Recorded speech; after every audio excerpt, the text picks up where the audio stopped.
Hello, ladies and gentlemen. How's it going? My name is Akantors.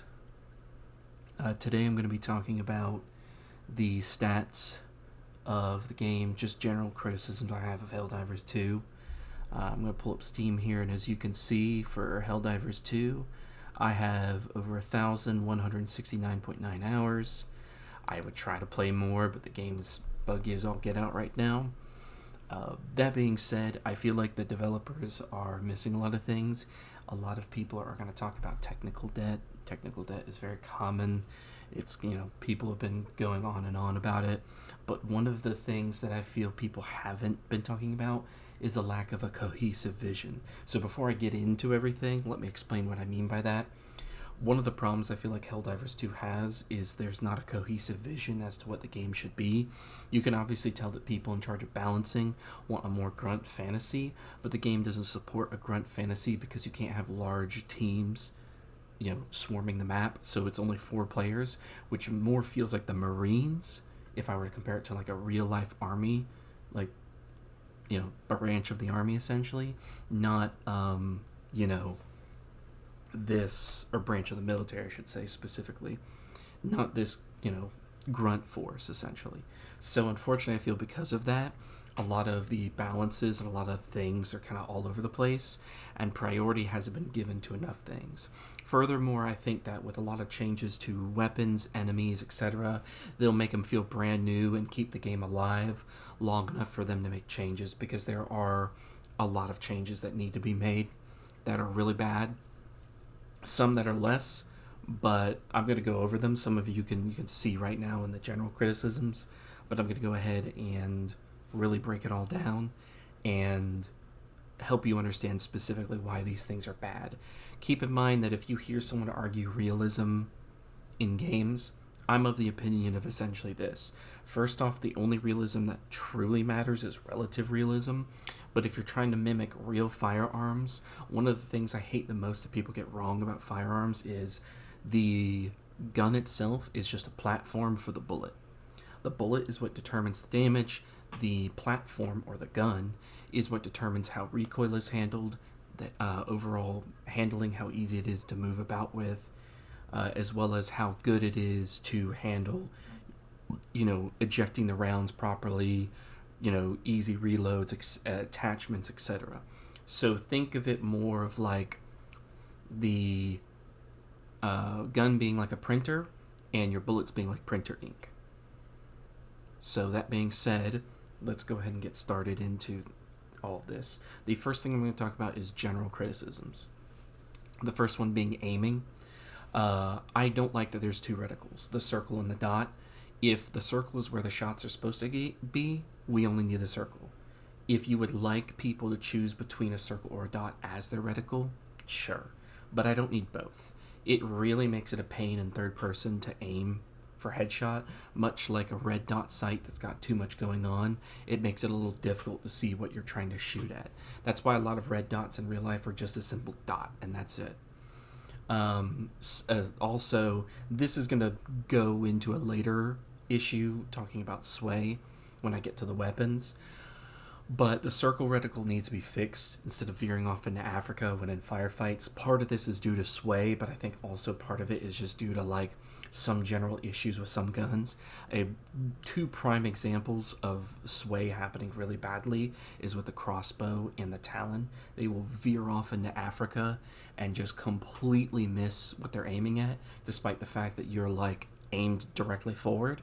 I understand shaking the gun a bit and maybe not being completely accurate, but there's no way a gun aiming forward should be aiming at or firing at a 45-degree angle away from the gun. That's physically impossible. So to help you understand, that's not just a relative realism issue, that's this doesn't make any sense ever in any situation. Changing recoil to move with the camera instead of circle reticle would be a nice option. I would prefer that personally, mostly because if you've ever fired the HMG at full blast, we're talking highest RPM, you're basically like pointing the camera in the dirt so that the circle is on top of enemies, which also is not how recoil works with HMGs, but that's a topic for another time. Again, we'll get to that when we get to talking about weapons in general and specifically my issues. And then, of course, sway, being that sway drastically needs to be reduced on firearms. I understand a little bit of sway when moving. Even then, there's movement techniques the Marines have that do what's called gyroscoping, where essentially you make sure that whatever's being held, like a firearm, a melee weapon, anything like that, is not being like shaking up and down because you're shaking with your steps, but rather you're bending to adjust your feet and your leg position. That way you could basically keep everything level in a gyroscopic position. So again, those are the things that really need to change with aiming. For durable damage, this is going to be the second one. Durable damage is a huge problem. The percentages are way too high. There's a lot of weapons like ARs are a very good example of this that have almost no durable damage. And then comparatively, barely anything has explosion resistance unless it's like a limb so that you're not damaging multiple parts. And so durable really just needs to go away. You could reduce it, yes, but you would have to greatly reduce it on a ton of enemies. My personal opinion, it's a better method to just get rid of durable and change HP values, because most people would find it a lot more satisfying. And a perfect example of enemy that literally just encompasses this entire point is the Hive Lord. I don't know if you've looked up the Hive Lord. In fact, I will bring over his page on the Helldivers wiki. Let me bring it up just a second here.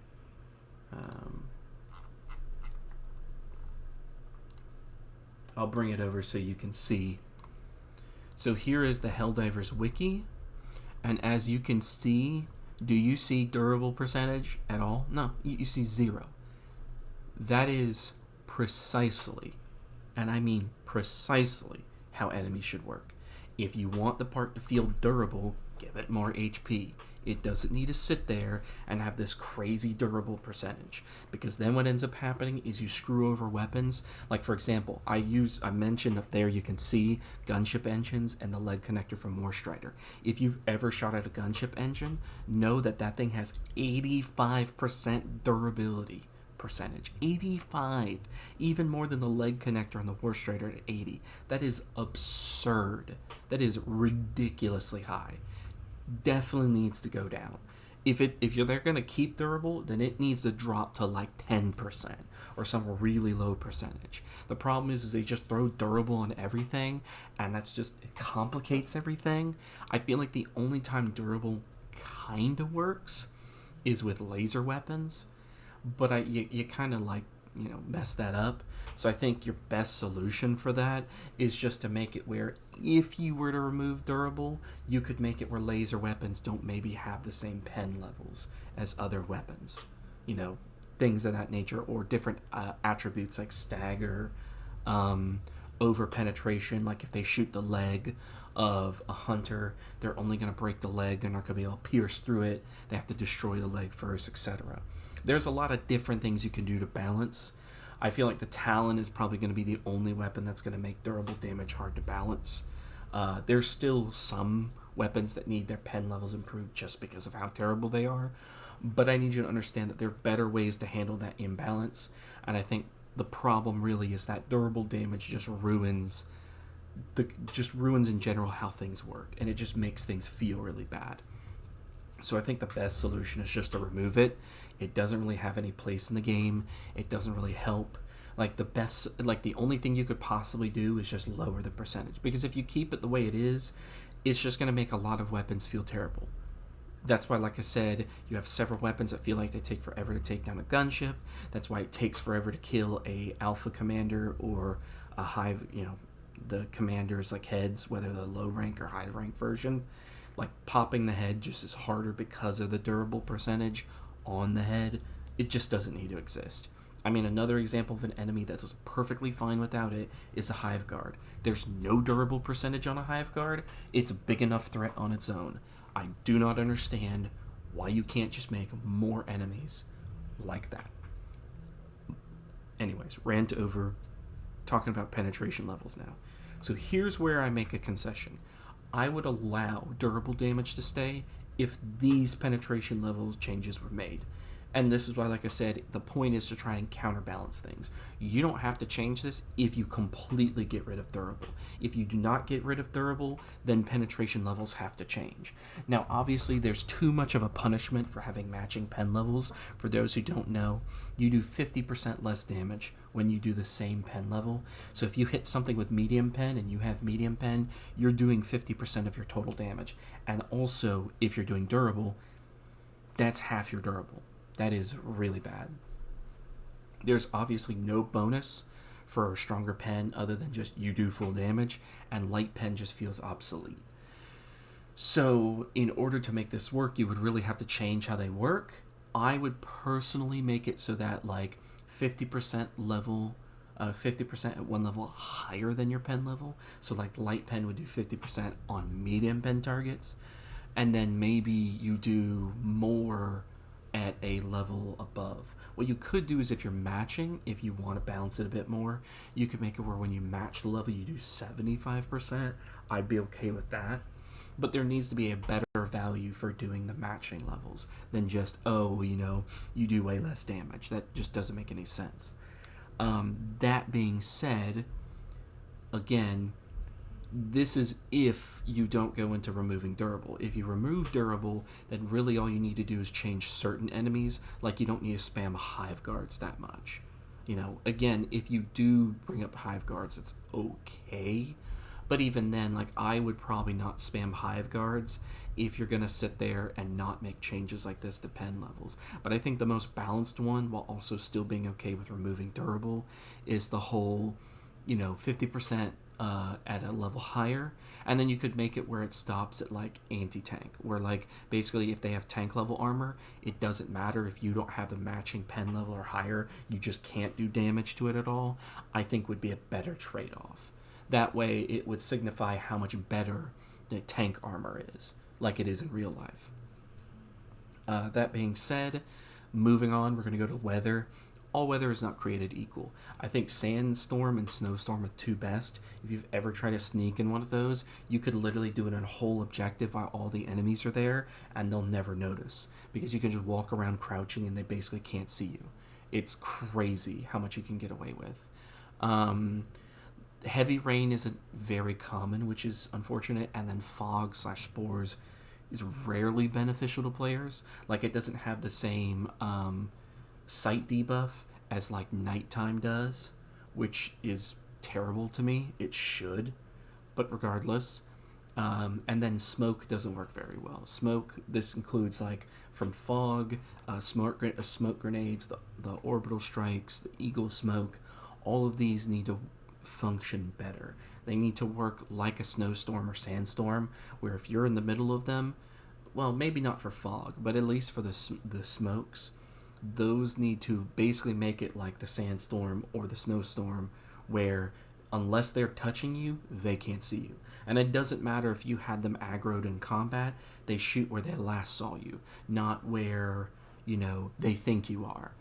Unless you want to have them just randomly start spinning around and shooting, in the case of like the bots. Same with the bugs. They swipe it where they last saw you, not where that. And then resetting aggro and low visibility weathers should be easier. The fact that an enemy can chase you through like super foggy nights perfectly is like the goofiest thing to me. You should be able to lose enemies easier in smoke than any other enemy. Like, if you start running, they should be confused as to what's happening and like look for you in the smoke and try to figure out what happened. That being said, moving on, glancing shots. It doesn't make sense for glancing shots to happen to anything lower than tank armor, because in real life, you're generally not going to do glancing shots. You might do like reduced damage shots for like hitting, which you might say is glancing, but that's not correct. Glancing is like when you hit something and it bounces off, even if it's not at full force. Hitting something like thin sheet metal, even at an angle, you will still punch through it. You'll just punch through it at an angle. It's really not going to sit there and stop the bullet, which is why it doesn't make sense for glancing to be literally on everything. It should be reserved for tank armor enemies at the lowest possible heavy armor units. But that is the lowest case I will accept. And even then, I think like a damage reduction at just an angle for heavy would be better then like maybe make it like 25%, instead of just a complete deflection. And you could use like a certain color to maybe make like it visible that it glanced, essentially. There's other options for that. Anyways, breakable body parts. This is more about the Terminids than any other faction, because this is very common in Terminids. But there's a problem where bullets magically get stopped by a limb. Like hunters, for example, if you've ever fought one with a marksman rifle, you'll rip off the leg, but the bullet will not keep going. They need to change that. I need to see bullets rip through the target, like if it's like a thin body part, like a leg or a claw or something like that, and just keep going and hitting multiple parts of the body, including, like, again, multiple legs, the abdomen. Now, you can change how that works with different weapons, but that really should. And then damaged wings should either kill the enemy or rip it out of the sky. Shrieker and Dragon Roach, for example, are perfect examples of this. I've had Shriekers tank multiple shots to their wing somehow, but we'll get to that more specifically when we get to enemies. But damaging wings should basically drop them out of the sky or cripple them, like, badly at worst, if it's only like slightly damaged. Stun. This is a dying breed of CC. It's unfortunate. Really, the best versions of it come from the Pummeler and the Pacifier, and even then, you still don't use them very often. And the reason why is because, especially with the automatons, enemies like to wobble, and the wobbling is just too much. I liked it better when they kind of had this sort of like, I'm fine with like a little bit of a wiggle of their head, but if they're like stunned, especially if it's from like electric weapons, they should be like frozen almost paralyzed, essentially. Especially with the automatons, I think the enemy that encompasses this perfectly is the Striders. Striders are a perfect example of how it should be done. That's exactly how they should go, because when Striders get stunned, they basically just, their legs fold and they basically fold downwards. So if you're fighting the non-reinforced Scout Striders, you can pop the head of the little rider, and if you're dealing with the reinforced, they're just basically a sitting target that's easy to hit.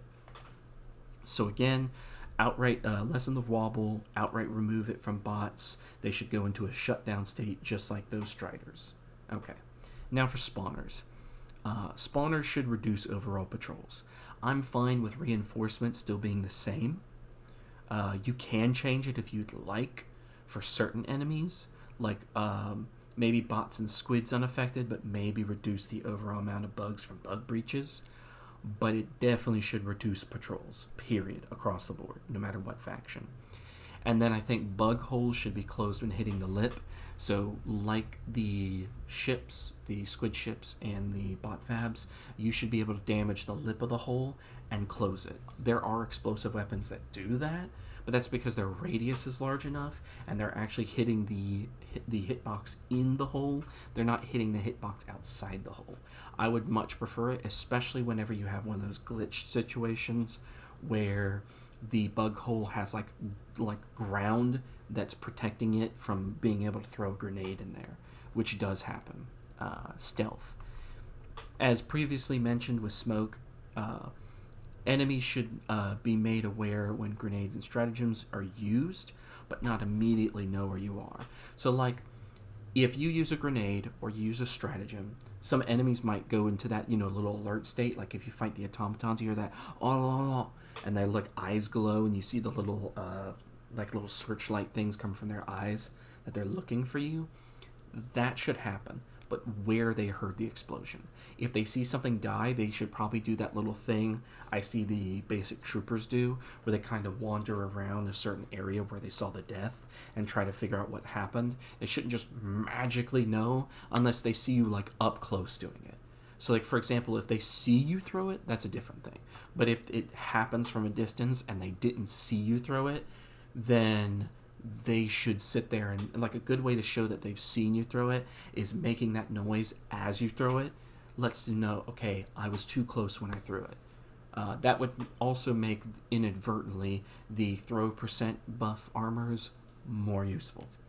And then simple melee execution from behind would be nice. This isn't like animation, you don't have to do that, but something like a powerful strike that just lets you hit enemies that are like the lowly enemies, like the weak ones, so like hunters, troopers, maybe certain devastators, maybe, and that's a big maybe, where you just hit them and it like does a lot of damage to them essentially, or just kills them outright. And then of course increase it if they're using a melee weapon. For melee, definitely return the pen level back to heavy with at least the larger ones, like the machete, or the heavier weapons like the machete and the stun lance. Very simple change, nothing too crazy. Most melee changes are going to have to do specifically with the weapons themselves, so trying to list all of it here is kind of pointless. This is mostly just a thing I'd like to mention with just like there needs to be like variety amongst the pen levels. Stagger, reducing stagger being like the whole back and forth bouncing like devastators do, where they'll lean left and then lean right when they get staggered. Like staggers like that should make them reel backwards, where their head goes up a little bit and then kind of like push back a bit. That's how it should work. For breakable environments, we're talking about container doors, fences, you know the drill. That stuff, I think anything medium pen or higher should be able to break it. Stop with the whole, oh, it should be laser this, oh, it should be that. Make it really simple. If it's medium pen or higher, let it break it open. And if you want to argue the semantics of how that would work, okay, a laser weapon would be able to melt the hinges off the item, breaking it open. A explosive weapon would obviously bust the door wide open. A lot of guns can shoot and break the hinges, opening a container door. Again, these are all facts. You can look these up. They're based on real life too, so you can't argue more realism, Arrowhead devs. Real life backs me up as well. So again, no. Plasma weapons. This is something I think needs to functionally changed with the thought process of plasma weapons. They should at least have a demo force of 10. That way you can shoot them into the weak point of like a bug hole, a bot fab, a gunship, bug, etc. And go boom and just destroy it. Doesn't need to have a higher demo force than that, but at least that option. Drop the range limit from plasma shots. Some weapons already have this, but there should not be a range limit on plasma shots. They should go all the way until they make contact with something, not randomly exploding earlier. That's stupid. That doesn't make any sense and would not be effective for a military. I don't know what military would use something like that. And then silent until explosion kind of already does this, but just to be sure that they don't try to change this, having it where it's silent would be a nice benefit to it, because right now laser weapons are just better in most cases if you're trying to use precision. So having a plasma weapon that maybe doesn't have as big of an explosion but more projectile damage, that's designed around being a more precision based weapon, but also having it be silent would be huge, because that would actually make it very good for taking out units and at a distance, and also vary the look of plasma weapons. I really like that the accelerator rifle has a very different look. I would like plasma weapons to have more different looks, because when the Scorcher and the Purifier look like almost the exact same thing, it feels kind of wonky. And then another thing is an easily defined main projectile for easier headshots. I don't like that the projectile that comes out of plasma is like this big ball of plasma. It should be like a plasma projectile. Like it should be looking not like a bullet, but like a thinner, like almost oval like shape, so that you can define where the hit landed and clearly see, maybe even like a burn mark on the enemy that clearly shows where it is essentially. And then the bonus I would do is ship upgrades. This is a bonus thing that I would mention. So I would like ship upgrades to apply to everyone, to whoever has the highest level. That way newer players, if they get joined on by someone who's level 150, they can benefit from the buffs from the level 150's Super Destroyer. It'd be a great way to get new players into the game, because then instead of, oh, well, I don't have the samples, I can't have fun, if they have a friend who's level 150, they can kind of carry them until their own ship is at 150. It's a great way to basically get people invested in the game and say, wow, look at all these benefits I'll get when I get everything leveled up. So instead of being like, oh, it's going to take me forever, why do I need to play this game, I'm so far behind, give them that benefit. Another one being like maybe even letting them pick non-Warbond stratagems, maybe even Warbond stratagems, just a test if they're with someone who has them, as like an option when they're in the loadout section. Again, these are optional things, you don't have to do it, but it would be a cool idea. Now we're going to get the mission section. So, enemy unit types. So, enemy unit types like spewers should be listed as a hazard. So if there's like a specific enemy that spawns differently depending on the mission type, so like more berserkers than devastators, or more hulks than tanks or factory striders, maybe more factory striders this time than usual. All of those things should be listed like a hazard, so you have an idea of what's going to happen going into the mission, so you have an idea of what to look forward to, as well as what sort of items you should be bringing. Enemies should stay thematically consistent per faction. I will be repeating this, but basically, as I put it, bugs should be for new players. There should be ways for new players to deal with the bugs, even with like light pen and medium pen weapons. But there's certain weak points, teaching them. Bots should be more for the expert players, where there's very important targeted weak points. They're a lot harder to hit, but also have a higher reward for higher precision, essentially, as well as better strategy. And then Illuminate should be a nice mix, where there's enemy units that are like really easy to deal with, that are basically just horde shooter style, like with the bugs, but also like something where you can pop headshots on like the overseers and just instantly take care of them. Enemy units should have one role, not three. This is mainly targeted at things like the alpha commanders. I don't understand how they have movement after their head removal, where they have a bleed out state, they summon buff warriors, and they run away / charge. Too many abilities, make it one, okay? Having them summon buffed warriors is fine. I'm okay with that. That should be it, though. That's all they should do. They shouldn't do a billion different other abilities. Just one is all they need. That's it. And then commonly spawned enemies should not be difficult to kill or CC. Sometimes commanders ignore gas and just swipe at you, knowing where you are, as well as targeting you when they lose their head. Warriors do this too. I don't understand how they track you when their head is gone, okay? That's not possible. On real life bugs, if they lose their head, they lose their ability to sense what they're dealing with. That's why a lot of them die so quickly when they lose their head, because basically it's their information center. When they lose that, they don't know what the heck's going on. And then I'll go into more detail later when I get to the enemy section, but this is just a taste of sort of the thing I want to mention with enemy unit types and how there needs to be more consistency. Sub-objectives. Difficult enemies like dragon roaches or leviathans should be bonus objectives, not basic units. Treat them like a factory strider convo, where they pop up and they can be dangerous, but they should be something that when you kill them, they're gone. Like, no more. Just like the Hive Lord. It's dead, it's gone, period, you're safe now. Mortars and gunship fabs should react to call-ins on major objectives or combat there, but not from their camper location. So what I mean by this is you shouldn't be getting a thing where if you get close to a mortar or a gunship, they just automatically know where you are. They have this weird system where they detect by sound. Very stupid.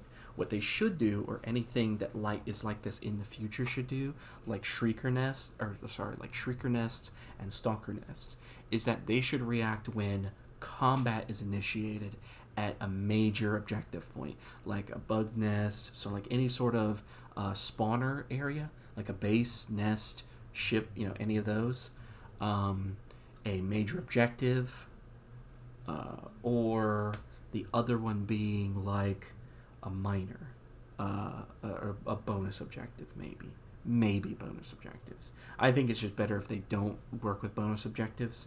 This would be a lot better, because then the enemies wouldn't just randomly spawn and just kind of do things based off of sound and stuff, because then it's just a little goofy, especially when you're dealing with things like jammers, because they're already going to pop up whenever you're fighting a jammer that's near a gunship fab, and so it's just a complete pain in the ass to deal with, but topic for another time. Varied sub-objectives. More sub-objectives can be done that are varied, that aren't super difficult. I'll mention this with the Factory Strider section, but like specially modified ones, maybe, and I'll go into more detail as to that. Maybe stealing element 710 from bots, recovering large vehicles/specimens for the bugs, maybe destroying a dark matter influencer, what lets them control black holes, like on Meridia on the squids, etc. Just, some more variation we really need, especially for the squids. Reward samples, or SC, for sub-objective completion.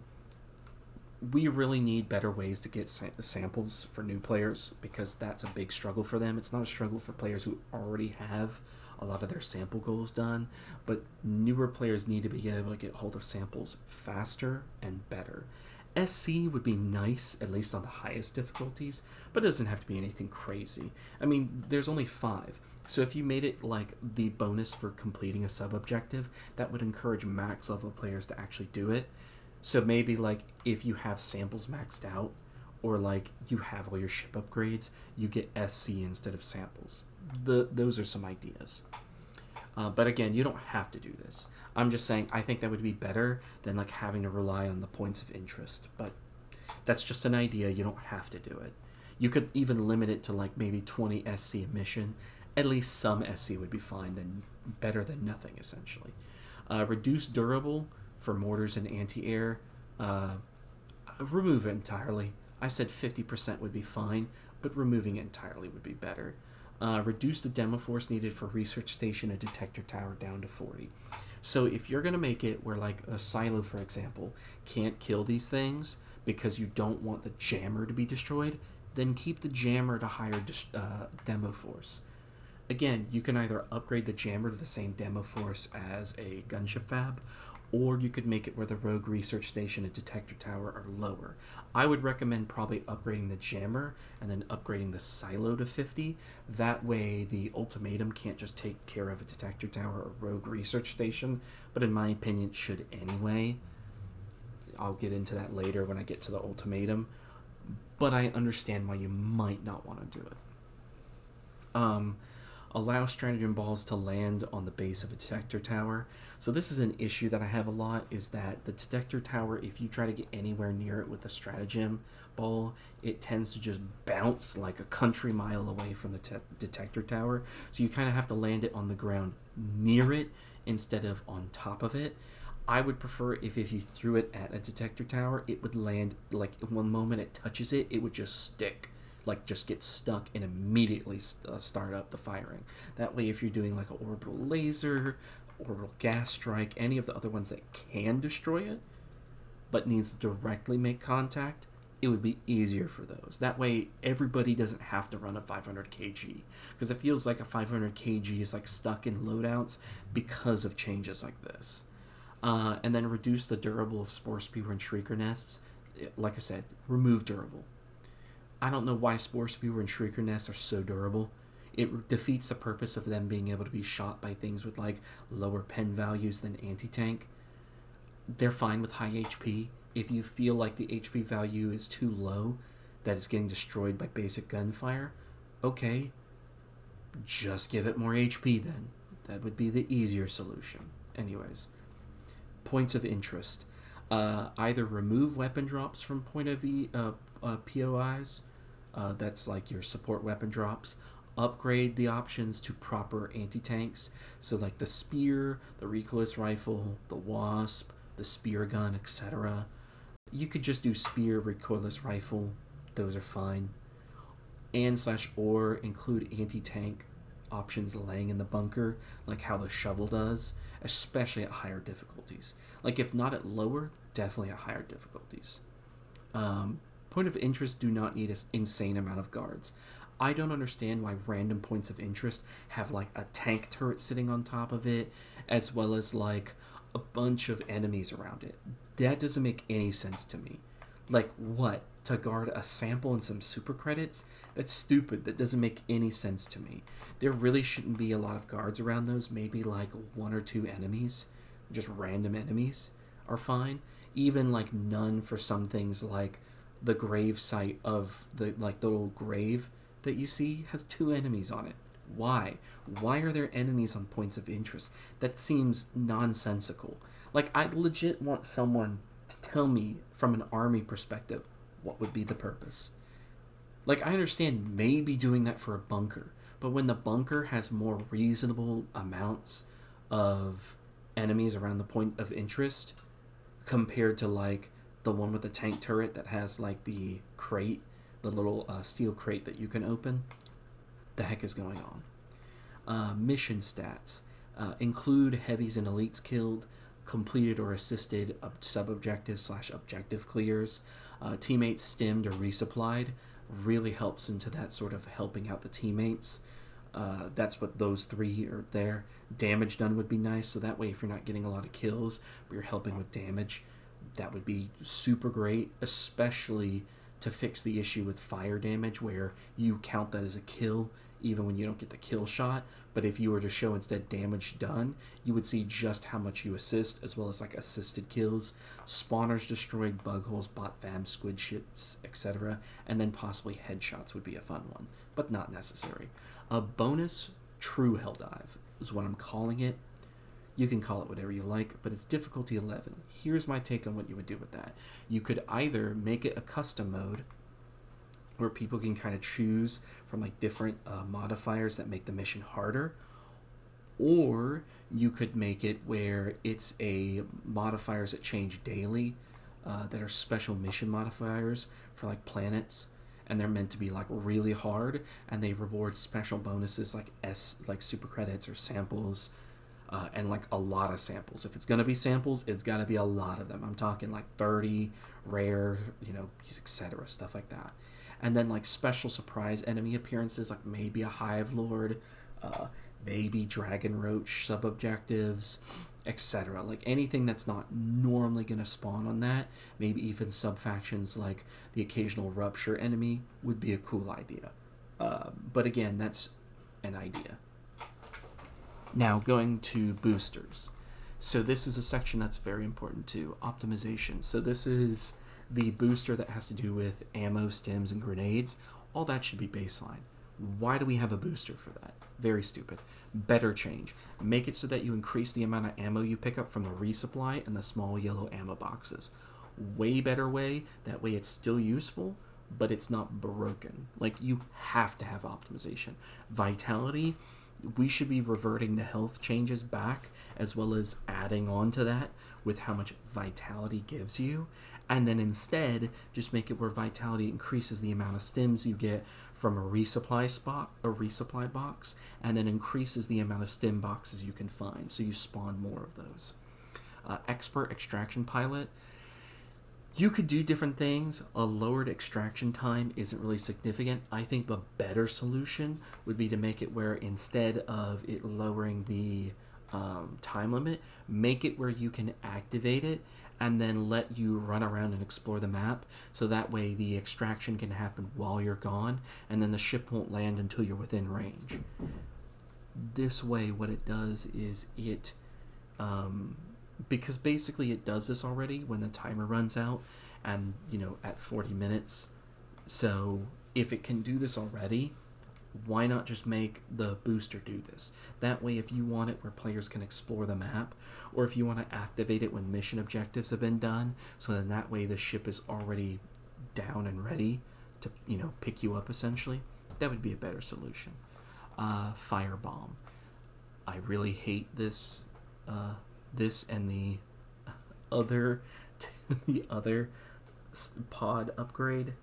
I say upgrade in quotations for exaggeration, where it basically adds that flame expulsion when you land from any supply pod, or it's like any pod whatsoever. Very stupid. Better solution. Make it so that it's only for resupply pods like the armed resupply, and instead turn it into where it gains the flame grenade cannon similar to that of the Hulks from the Incineration Corps subfaction, and make that the one that sits on top of the armed resupply. And hey, maybe you could even make that that a new stratagem that we could unlock, where we could basically get the Incineration Core Hulks, flame grenade cannon. That would be pretty cool. But anyways, arm resupply, same with the firebomb in the stun pods. If you make this change, increase the durability when equipped with that booster of the resupply pod so it lasts longer and, can still fire off and whatnot. Sample extricator, change the sample drops to be from sidearm kills or headshots. It comes from the Borderline Justice Warbond, which is all about precision because you have the Talon and the Deadeye. So make it come from one of those two things. And give always the same totals, which is 10 common, 5 rare, or 2 super. Now, you could make it more depending on what difficulty. Like maybe you make it 10 common, 5 rare, 2 super, and maybe lower difficulties, below 6. But then you can lean more into giving more rares and more supers at higher difficulties. I'll let you choose what the number is, but I'm just giving you an idea of what it should do. Sample scanner. Okay, seriously. Locate all samples on the minimap. Why does it not do this? I know someone would be like, oh, because then it would tell you where basically all the points of interest are.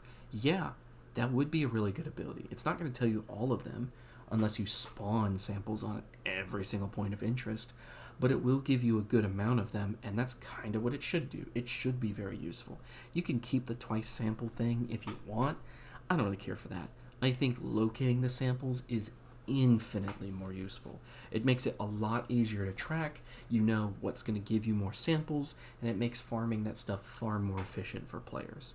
Stun pods, same with the fire hell pods and the arm resupply. Fortify to change it, and then make it so that the resupply pods have a stun grenade turret that fires out stun grenades. No damage, just stuns. I think would be very good. Finally, dead sprint. I think the better way of doing it is making it where you increase your movement speed when you're out of stamina. So if you have dead sprint on, instead of consuming HP, which is just kind of a dumb system, making it where you have no stamina left, but you still move faster than you do when you're out of stamina trying to sprint would be better. And then maybe an additional effect to make it more useful would be the lessen or remove the effect when out of breath on aiming.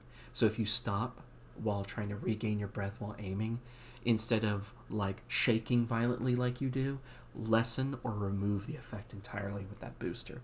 That would be super good. Now moving on to stratagems. We're going to talk about orbitals first. Many of the orbitals have had how they work change, coming from the direction of the super destroyer and not from directly above. I think this is dumb. If you need it to be realistic, move the super destroyer when the timer is ticking down to get above the player or where the location is, and then fire. Otherwise, keep it being from above. That was the advantage of the orbitals, that they would come directly down. No limited use of orbitals. I hate the idea of you could only have 3 orbital lasers. That's stupid. Instead, change it so that they can have multiple charges, like with an Eagle Strike, but they're on a separate cooldown. Now, you can limit how many they have so that they don't have a ton of charges, if they have any at all, which is fine, but again, giving them better ones. So, Airburst. Making Airburst have 2, nothing more than that, because I think it would start to encroach on the Eagle Strike one, would be good. 380 Barrage, allow the shots to land in the center, have a safety zone inside is kind of stupid. The whole point of it is throw it at a base or in an area and just wall off everything trying to come in, or to take out an entire base. That's what it should do. It has a long cooldown. It should have a good purpose. Lasers, same with it. It has a really long cooldown. I think the longest of any stratagem. It doesn't also need 3 limited uses. 5 minutes, I'm pretty sure, let me double check. I'm pretty sure it's 5 minutes. Yeah, if you're going to make it 5 minutes, let me find it, yeah. Yeah, it's how many seconds? 300. Yeah, it's oh sorry, it's 6 minutes. No, so sorry, no, it's five. I apologize. It's five. Yeah, 5 minutes. To even with morale augmentation and the zero breach loading and over with all the upgrades, that's ridiculous. 5 minutes and it has only three uses. No, no, no, no, absolutely not. Rail Cannon Strike needs to have lower cooldown to like 60 seconds, or in my opinion, what would be better, keep its current but give it like 3 or 4 charges. That way, it's like a very specific target deleter. I think the best one would be give it 3, and then that way the changes I'm going to make to the rocket pods, which is the next one I'm going to mention, is going to be super nice. And again, if I don't list a stratagem here, it's probably because I'm okay with it. So if you notice any issues with a stratagem, item, booster, etc., please let me know. There's definitely changes that can happen, but I'm mostly just going to list things that need changes, not everything that doesn't need a change. Unless I'm goofing around. You'll see that occasionally. And again, my idea behind the rail cannon strike change is just because it can kill big targets doesn't mean it's always going to be consistent about it. Like how it only takes out the cannon on a factory strider, and it likes to bug out a lot. So making a whole stratagem slot with a long cooldown just to delete one target is not really super good, especially when you're not dealing with a lot of heavy targets to make it super useful. Rocket pods. Give it more firepower so it can definitively take out chargers, war striders, and overseers. Basically, like the elite units, not the biggest elite units like the Bile Titans or like the I'm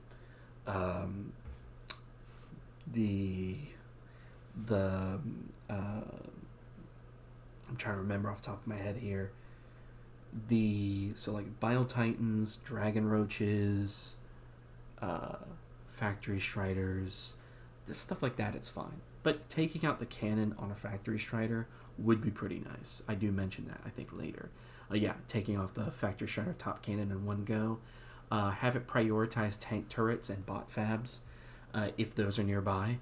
That would be really great because it does take those out, but sometimes it doesn't like to prioritize those, so it's a little iffy on those. So I'd prefer if it prioritizes that.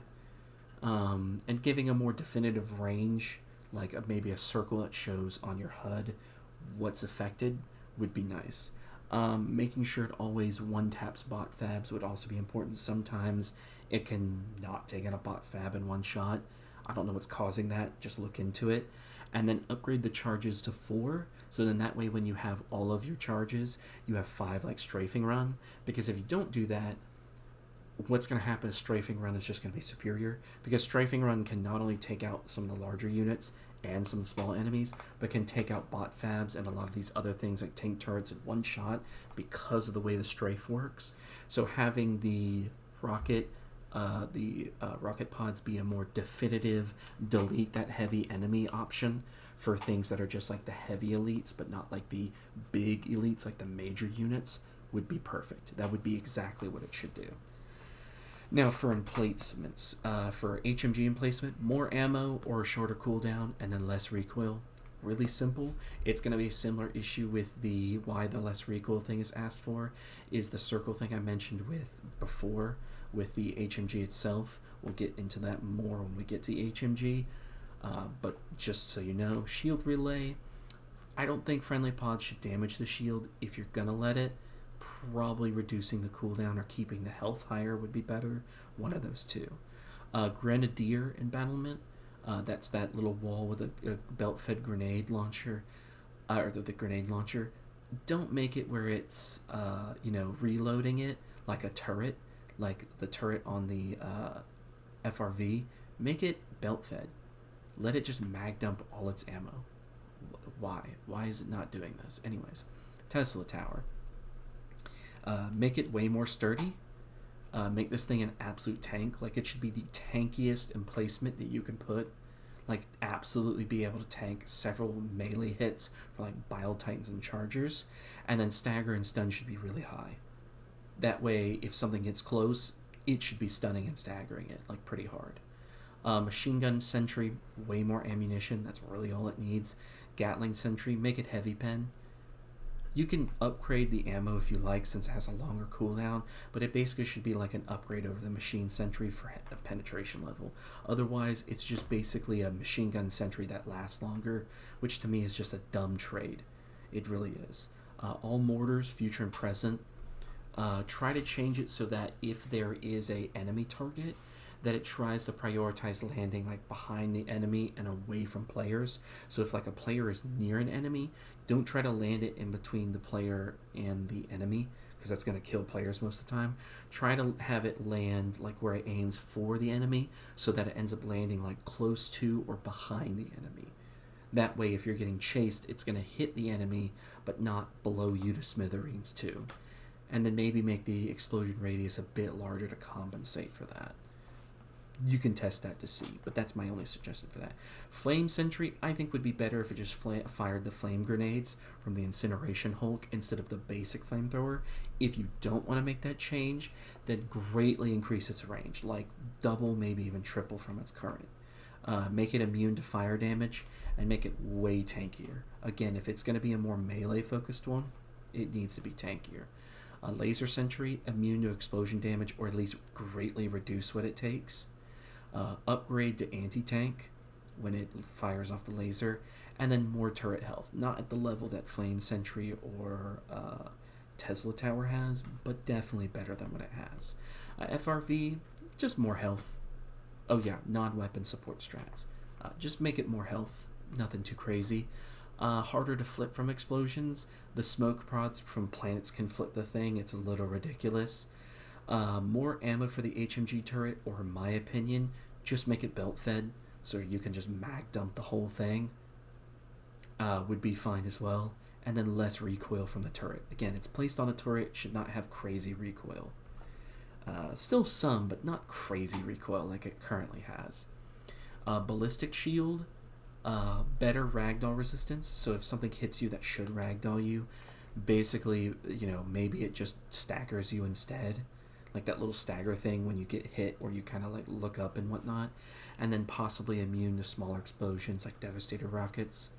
If you plan to keep that, we'll get to that when we get to enemies. Both exosuits, way more health, make them tankier. And then what you could do is make it where they reload, where like maybe like a little bot comes down, or special reload applies, where if you pick it up, it reloads your mech. And you can do that instead of consuming a mech charge. That way it repairs your mech. It maybe it's like a support item you pick up, and then you can go repair your mech, give it more ammunition, all of that stuff. That way your mech can get back into things and you get it faster. You could probably keep the limit of mechs, but it's just a way to be able to like fight, like be able to get the mechs back faster and faster in case you want to use them all at once, like rapidly, instead of, like wait later on, essentially. Directional shield. Better health of the shield before it's dropping, needing a recharge, because it's so wide it's going to pick up a ton of things. And then maybe a meter or color change to indicate shield health instead of it just randomly dropping. If it suddenly went from like yellow to like darker yellow, then orange, darker orange, and then red, would be a better way of doing things. Portable hell bomb, making it where after arming it, allowing you to press the backpack button again to throw it like a grenade, would be super awesome. It could have a weak throw range, still buffed by throw range armor, but would be very cool. Hover pack. For the love of God, let me cancel the damn hover pack, please, so that it will not use the whole thing, because sometimes I'm just trying to get up a cliffside. I don't need it to sit there and like sit randomly in midair, letting every enemy in the nearby radius know where I'm at. Just let me go up in the air, cancel it, so then I do the fly down animation. Make it real simple. And then just make it where the faster I cancel it, the faster the bar recharges, so that I can get back to using it again. And then maybe better stability when shooting in midair. Because if it's going to be something where its whole thing is that instead of speed, like with the jump pack, you can like control yourself mid-air, give me better stability and less sway while I'm in mid-air. Make this thing feel like kind of like what the elevated overseer has. Not exactly, but kind of. I would prefer that you increase the movement speed, but these are like the two biggest. Like I would like it where like if you point in a direction and keep pointing, it starts to like accelerate rapidly would be something cool for Hoverpack. That way if you want to use it for movement, it would be like where you would go up and it would start off slow, but as you push it, you would go faster and faster and faster until you're going like really fast. Would be a nice thing to do.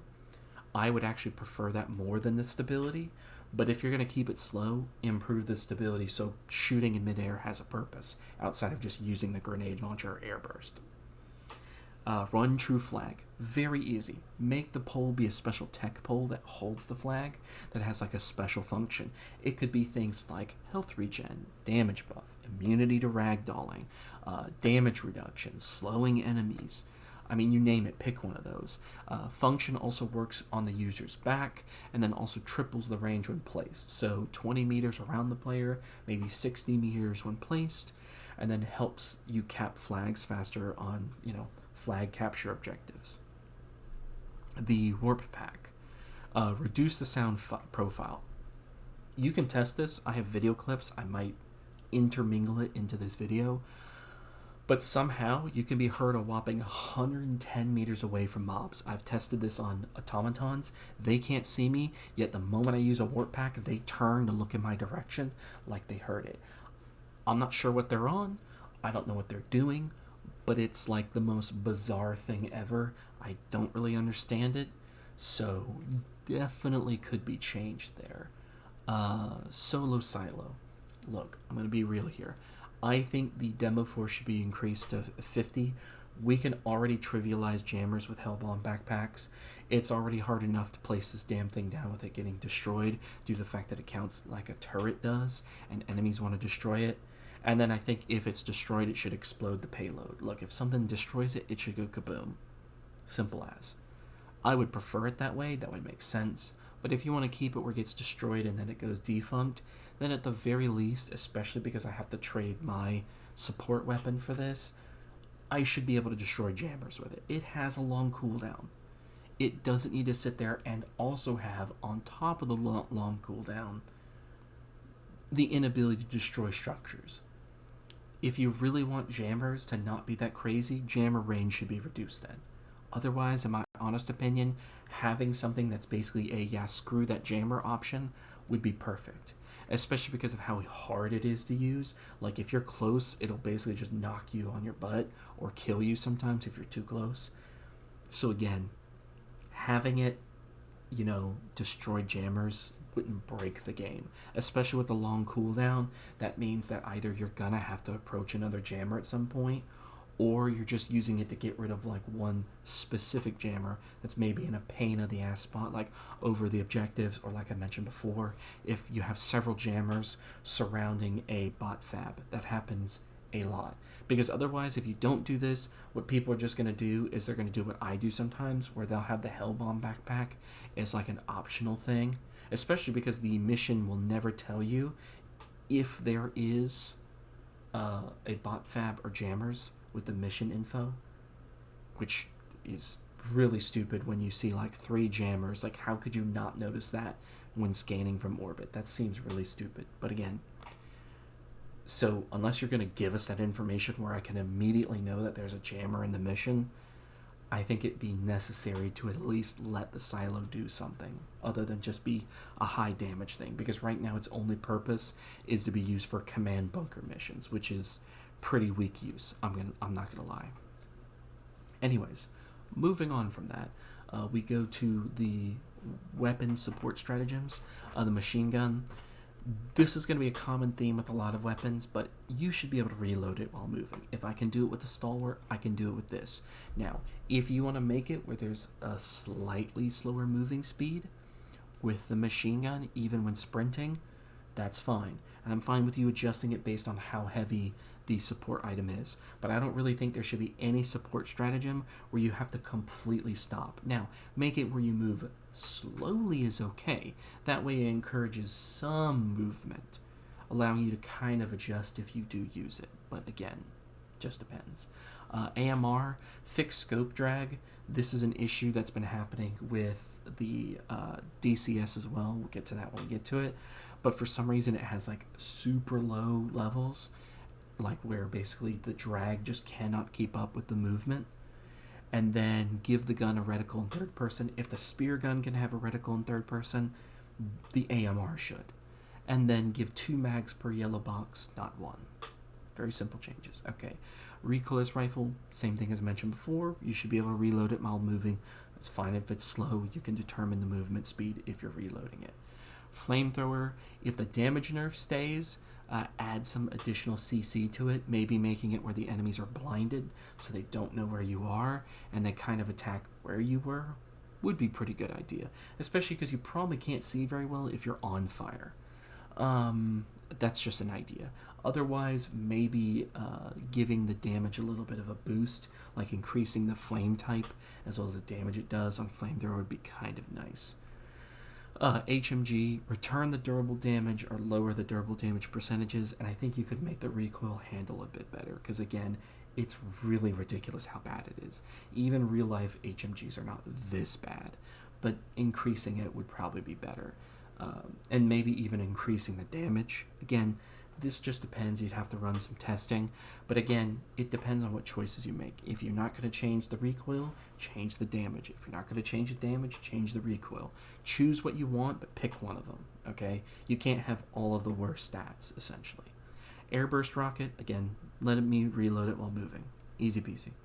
Railgun, new scope options would be nice. Not much to say about Railgun, but I would like a scope that can at least zoom a bit further. Spear, the rocket launcher, allow the spear to target major structures. I would like it to do damage. It doesn't have to one-tap it, okay? No one-tapping jammers. But, like, if you could two-tap a jammer, that would make it nice. It's already hard to reload, and because it's a backpack, you can't carry a supply backpack. So having it be able to take care of jammers, even if it has to fire multiple rockets, would be fine. That would make it have really nice uses. If that's the case, give it different HP values based on jammer detector tower or the secret labs or illegal labs, whichever they're called. I can't remember off the top of my head. And then allow for reloading even if you move like really slow while reloading it. The Wasp, increase the explosion level to anti-tank. Just like with the Epoch, I don't understand why it doesn't already do this. And then it should definitely have high movement speed while reloading.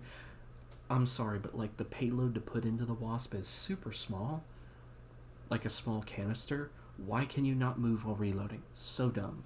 Same with laser cannon. Do the same thing, but also upgrade it to, I put heavy pen, I'm sorry. Upgrade it to anti-tank, and then either increase the time before it cools down, and speed of, basically increase the speed at which the heat dissipates, or increase its damage. If you're not going to increase the damage of laser weapons, they should be able to take longer to get to the cooldown point, or release the heat faster. One of the two. Take your pick. Talon does this very well. I think they should take a lesson from that. Okay, arc thrower. This is going to be very common for arc weapons, but arc weapons should have a completely different system that kind of copies what the Purifier does. Basically, the low damage shot, the current one, is the one you can spam by just pressing the shot button.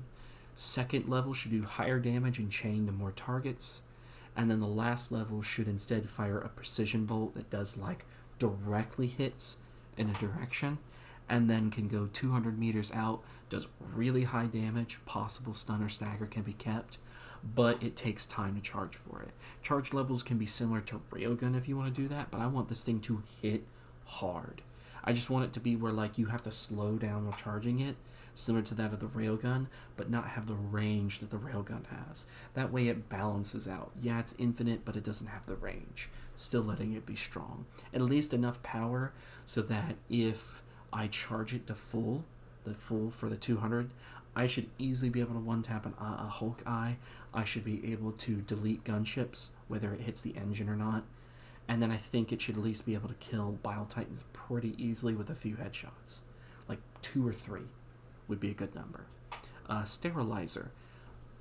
Change the damage to be acid when it hits, allowing it to do damage kind of like the spewers do.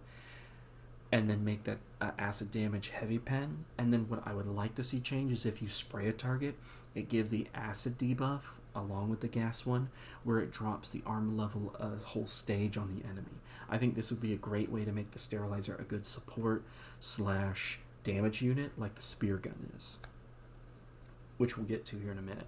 De-escalator, increase the damage. This thing should be hitting hard, maybe not as hard as the new damage level for the arc thrower, but definitely increase the damage. If not, make it chain more, one of the two. And then add a speed loader, and then fix the reload bug. I think I still see the reload bug when I use it, so removing that would be very nice. Like if I eject the spent shells, or the spent shells, they should stay ejected, not, oh, I have to re-eject an empty slot again. That doesn't make any sense. Anyways, Epoch, full speed while reloading. Okay, this thing has a super small payload. Why does it need to stop while reloading? That is incredibly dumb. If the railgun can move while shooting, it should too. And then either remove explosion at full charge, so that means that like the full charge should happen well before it hits explosion point where the weapon explodes, or let it get to full power.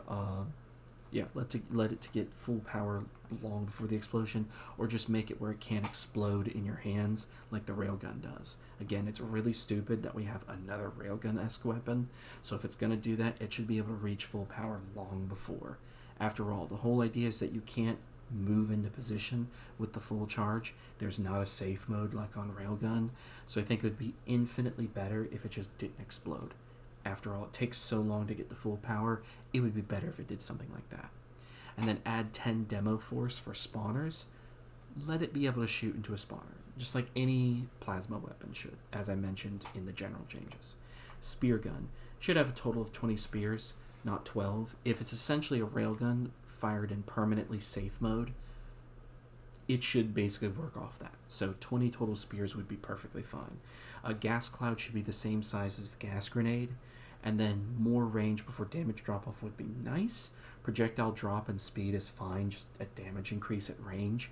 But other than that, again, it would still be okay if it was at least just changed the two previous changes, with the total rounds of 20 before any buffs from like armor abilities, and then the gas cloud change would be the two ones. And then the NEATs, which is the Napalm Expendable Anti-Tank, should have the same cooldown as the EATs. If it's not going to be doing the same projectile damage as the EAT, and instead be doing fire damage, it should have the same cooldown but have a different purpose. Simple as. Okay, armor passives. So several armor passives feel really weak. So if you're not going to introduce custom armor skills, then at least rework the current ones. How it should work is there should be one skill that's core to the passive, and then adjust based off the armor type is what I would prefer. If you're not going to do that, then I'll suggest some changes. And make sure the skill isn't just copy-paste from other armors. You'll understand what I mean in a second. So like Desert Stormer. You should change the resistances from 40% to 60%, but change it to only resist fire and acid. If this thing is meant to be a desert armor, fire and acid would make more sense based on what you're going to find in a desert. It doesn't make sense to have it electrical resistance. What? Huh? Keep throwing range, but make it 30% so it's consistent with servo-assisted. If you're going to take the ability from servo-assisted, making it randomly 20% instead of 30% is just going to throw off people who love the servo-assisted armor. And then give an additional skill based off of the armor type. Like the light armor should have like the Tuscan Raider, 30% less detection range. If the armor is meant to match the desert, you should be harder to see. End of story. Now, you can change it based off the different armor levels, like medium, heavy. If you don't want to do that, I think the 30% less detection range would be nice, because we basically have 0 options for that for heavy armor as, stealth users.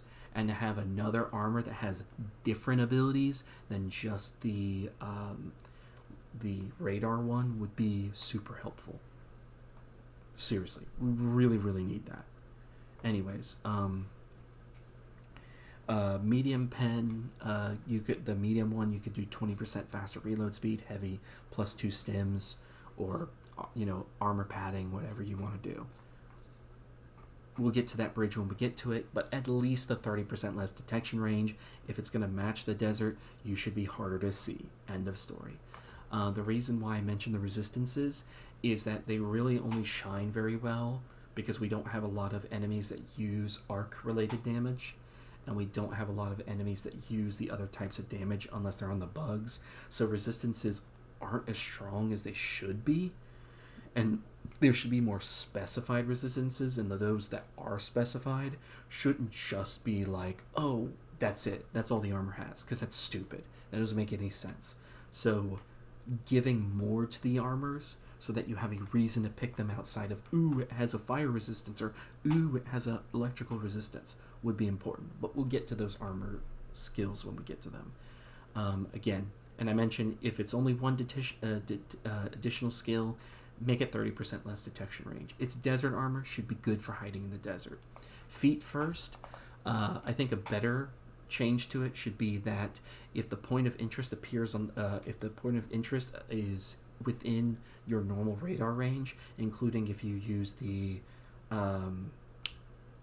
booster that increases your radar range, then it should appear on the map as detected instead of having to literally be like touching it to detect it. And then add 30% less detection range. ODST are meant to be sneaky. Their whole thing is about being sneaky.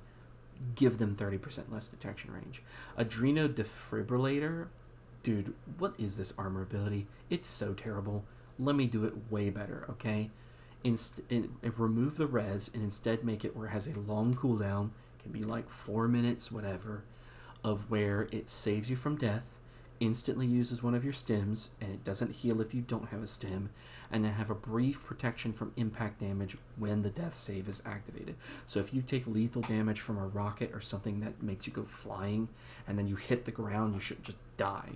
It should protect you at least until you start moving again. Ballistic padding. So change it to chest instead of just general damage reduction, and then reduce projectile damage by 50%. Ballistic padding is meant to be for ballistics, so reducing projectile damage from chest to instead of changing it from chest to projectile damage would be better, because that's what ballistic padding should do. So making the armor 50% resistant to shot damage would make it amazing against automatons and some of the units on the Illuminate.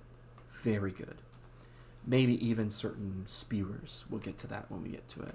Reinforced epaulets. Just change it to avoiding grievous limb. Change it from avoiding grievous limb injury to 50% resistance to limb damage, meaning basically double your limb health. They're reinforced epaulets. That's what they should do. End of story. Gunslinger.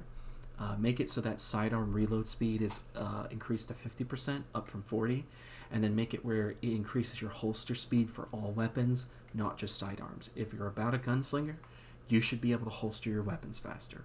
End of story. Integrated explosives. This is more a fun one that I think everyone would like. Allow you to briefly control the direction your dead body launches in, so you can launch it at enemies and then detonate it. That'd be super cool. You don't have to do that, but I think would be awesome. Acclimated, add 30% less detection range. The guys in kill zone can be sneaky. Or, if you don't like that, make it where they have a neat ability where they can highlight enemies when looking through a scope, or if they're within 40-meter range, including invisible enemies. And then if you do that, let them toggle that option. That way they can detect enemies, Maybe make it where it's easier for them to see invisible enemies or enemies hidden in like fog or things like that. Would be perfect for acclimated. Again, either of those are fine. I'm just giving some suggestions. For unflinching, I would make it to change it so that they're either immune to ragdolling or severely weaken it. Like if you get hit by like a Devastator rocket, you instead just do the whole thing where you do that weird flinch like when you get shot at by a trooper. And then making it where you're protected from being launched by explosives. So explosions that would normally launch you like 200 feet in the air now just kind of throw you back a few meters, essentially. And maybe even reduced impact damage. Advanced filtration. Dude, let people be able to see enemy outlines, smoke, gas, fog, spores. Give it some additional ability. Having just gas resistance is dumb. Peak physique. It could have been guerrilla tactics. I think that would have been a more fitting name. But other than that, if you want to keep it, fine. But add 30% less detection range. Seriously, it's a jungle warfare outfit. How is it not reducing detection range? That's literally the purpose of camo. That's literally what camo was made for. For shame. Electrical conduit, increase arc damage by 20%. If it's electrical armor, dude, seriously. And then, if you want to do just this ability, I think would be cool. But I think both could work because it's only a small arc damage increase. Give adrenaline boost, the one like from the booster, when struck by arc damage. Yeah, basically its own electrical adrenaline boost. Scout, add the ability for Scout, and this includes, you just add it to Scout in general, instead of just the radar. Add it to where I can mark a target, and players can see the outline of target no matter where the enemy is, unless the target dies, or I change what the target. So if I select another target. That way, if there's some dangerous enemy, like a gunship, they can see it through the tree lines and whatnot because I've marked it with a special HUD assistance thing. That would make Scout more useful.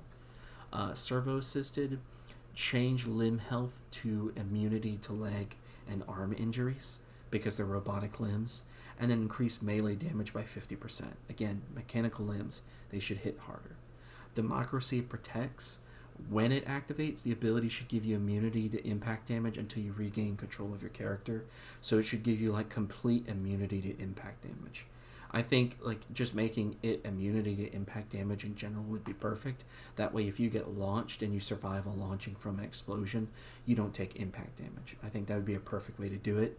So if you just want to make it make it immune when Democracy Protect activates, or just immunity to impact damage in general would make it more useful. That's what it kind of used to be able to do, so doing that would be perfect. Extra padding, that in and of itself is stupid, so making it have 20% more ammo, that way it can carry more ammo along with the padding, would be nice.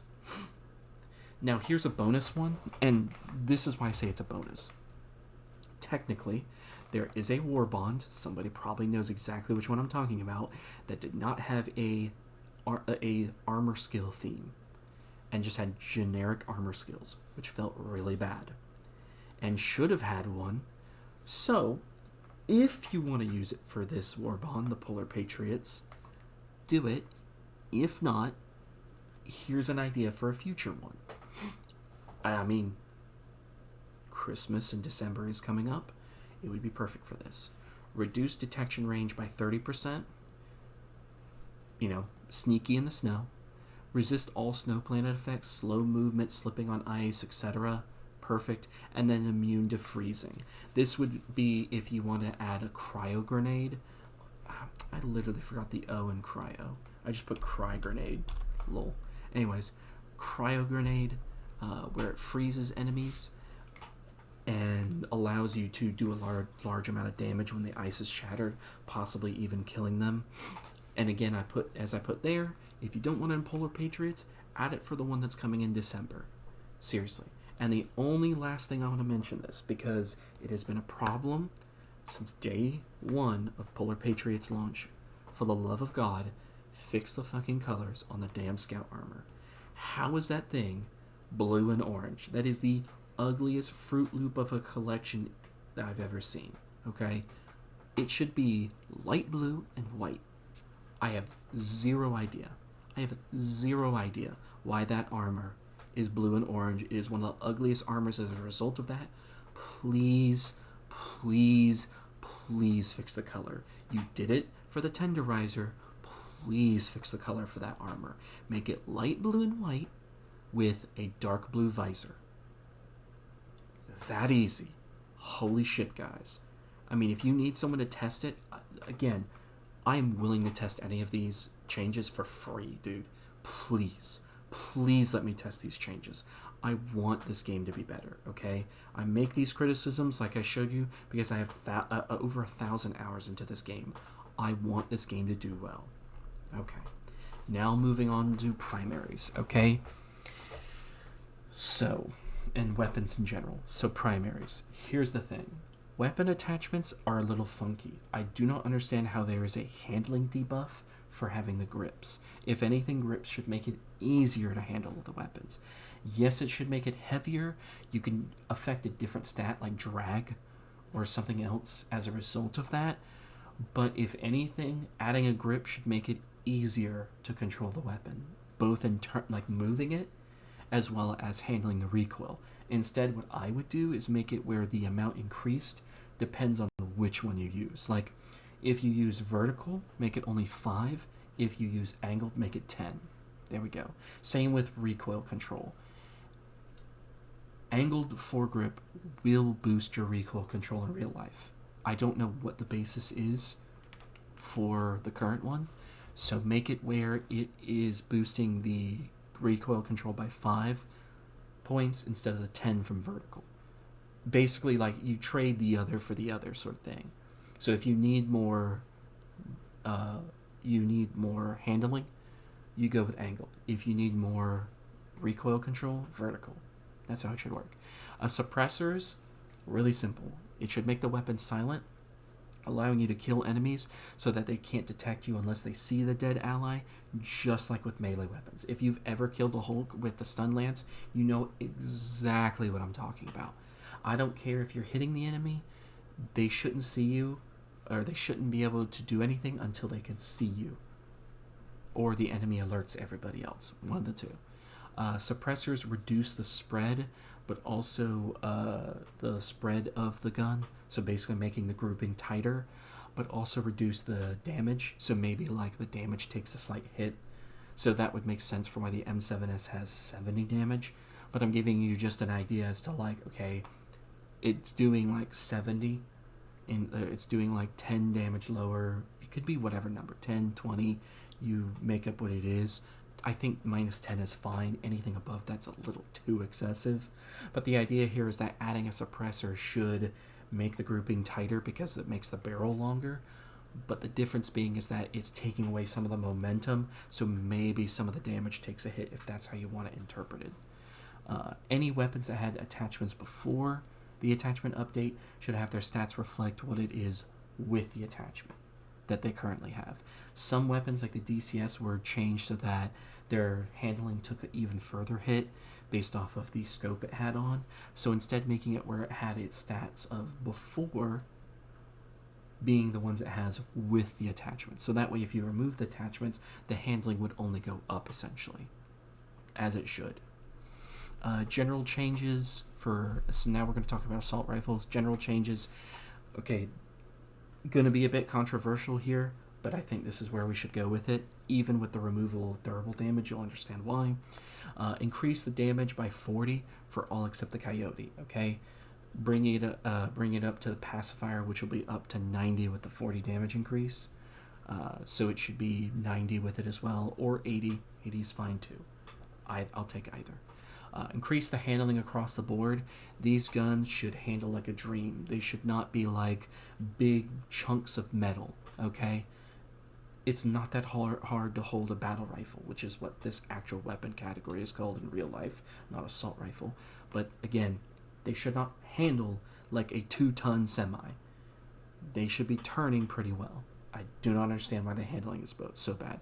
The bare minimum should be like 40. No weapon should have lower than 40 handling. Period. End of story. Going on from there, collab weapons should always have stats ahead of the customizable weapons, because customizable weapons will get new options as you go along with the game. So hurting them now means that they stand no chance when more customization options come out. And then all durable damage for ARs should at least be half of their current. If you're not going to get rid of durable damage percent and you're only going to slightly reduce it for like, or reduce it somewhat for certain enemies and objects and things, then you need to sit there and greatly increase durable damage on ARs. If there's any gun that should be doing crazy durable damage, it's an AR. Okay? It's a battle rifle. Seriously. Okay. Anyways. Lib concussive. Why did I put that? Again, I make some mistakes here and there. I meant it to be medium pen. It should be medium pen. Seriously. End of story. That's really the only change it needs. Along with, of course, the damage increase. Staw 52, it should be changed to medium pen, and you should reduce the recoil. Again, end of story. The Staw 52 is a gun with a really weird setup, so keeping its current ammo count but giving it medium pen and reduced recoil along with that damage buff would be perfect. The MA5C, increase the reload speed to make it even, make it very short even on complete empty. Give it something different than the Adjudicator. And then make the durable damage 60% of its main. Again, that's if you do that. And then finally, less recoil. Again, it's a collab weapon. It should have way less recoil than it currently has. The Liberator Carbine. This is a weapon that definitely needs some TLC. Easy solution. Greatly increase the handling. So make the handling really high like an SMG. Give it different magazine types that are much better. Instead of just the extended drum and the short, instead give it the extended drum and box magazine. Box mags has 150 rounds and lower the recoil dramatically. This thing should have like SMG levels of recoil. That would be perfect for it. Really make it basically like a stalwart, for a primary version of the stalwart, essentially. The Tenderizer, if they're going to keep doing the durable damage, it needs to have the same durable as main to give to the name Tenderizer. Any of the guns with small magazines like the 30 rounds or the 32 round in the case of MA5C should have faster reload like the Adjudicator as well. Those are really the only two changes I thought of because, again, it's going to have really high damage, and if durable is removed, it's going to be doing like 140 damage in certain spots. It's good. It doesn't need anything else. It matches the name of Tenderizer. Marksman rifles. General changes, lower recoil. I don't understand how with the low ammo counts and mag sizes, it already has limits. It doesn't need the recoil to be insanely high like it is on some things. Real life marksman rifles are not this crazy. Improve handling. Deadeye should be like the baseline idea for what handling should look like. Most marksman rifles are very thin guns. They should not have crazy bad handling. I don't understand why. Going to diligence. Add a suppressor option, change durable damage to 100, again, if you keep it. If not, ignore that. Diligence counter sniper, add a suppressor option, increase damage to 240, change the durable damage to 120. Again, really simple. Constitution, add a stripper clip for faster reload, increase the bayonet damage, but keep it medium pen for the bayonet. For bayonet damage, I can't remember what it does, but just make it do more. Probably double what it currently does if it's 50. If it's doing 100, that'd be fine, but it should do more. Deadeye, change it to heavy pen, change the durable to 150. I would like a faster reload speed. I probably should add that, so faster reload speed, because you have reload speed, you have single round reload with other guns that reload way faster, including the shotguns. I don't understand how they reload faster, but the Deadeye can't. So increasing the reload speed on the Deadeye would be much preferred. R2 amendment. Change the durable to... Oh, I spelled that wrong. I put amendment. Sorry. Change the durable to 120. Increase the... Yeah, and then increase the bayonet damage. Again, if you're not going to increase that, you can increase the amount of ammo it has. Again, either or. You can do the same thing with anything that's light pen, is increase the amount of ammo it has. I probably should have put that as a general change, but you get the idea. Now, some submachine guns. So I'm going to do something a bit controversial here, probably, or a hot take, but I think SMGs should have the ability to be used as a primary or a sidearm. I think so, especially because they're one-handed, especially with one of the changes I'm going to make to the reprimand.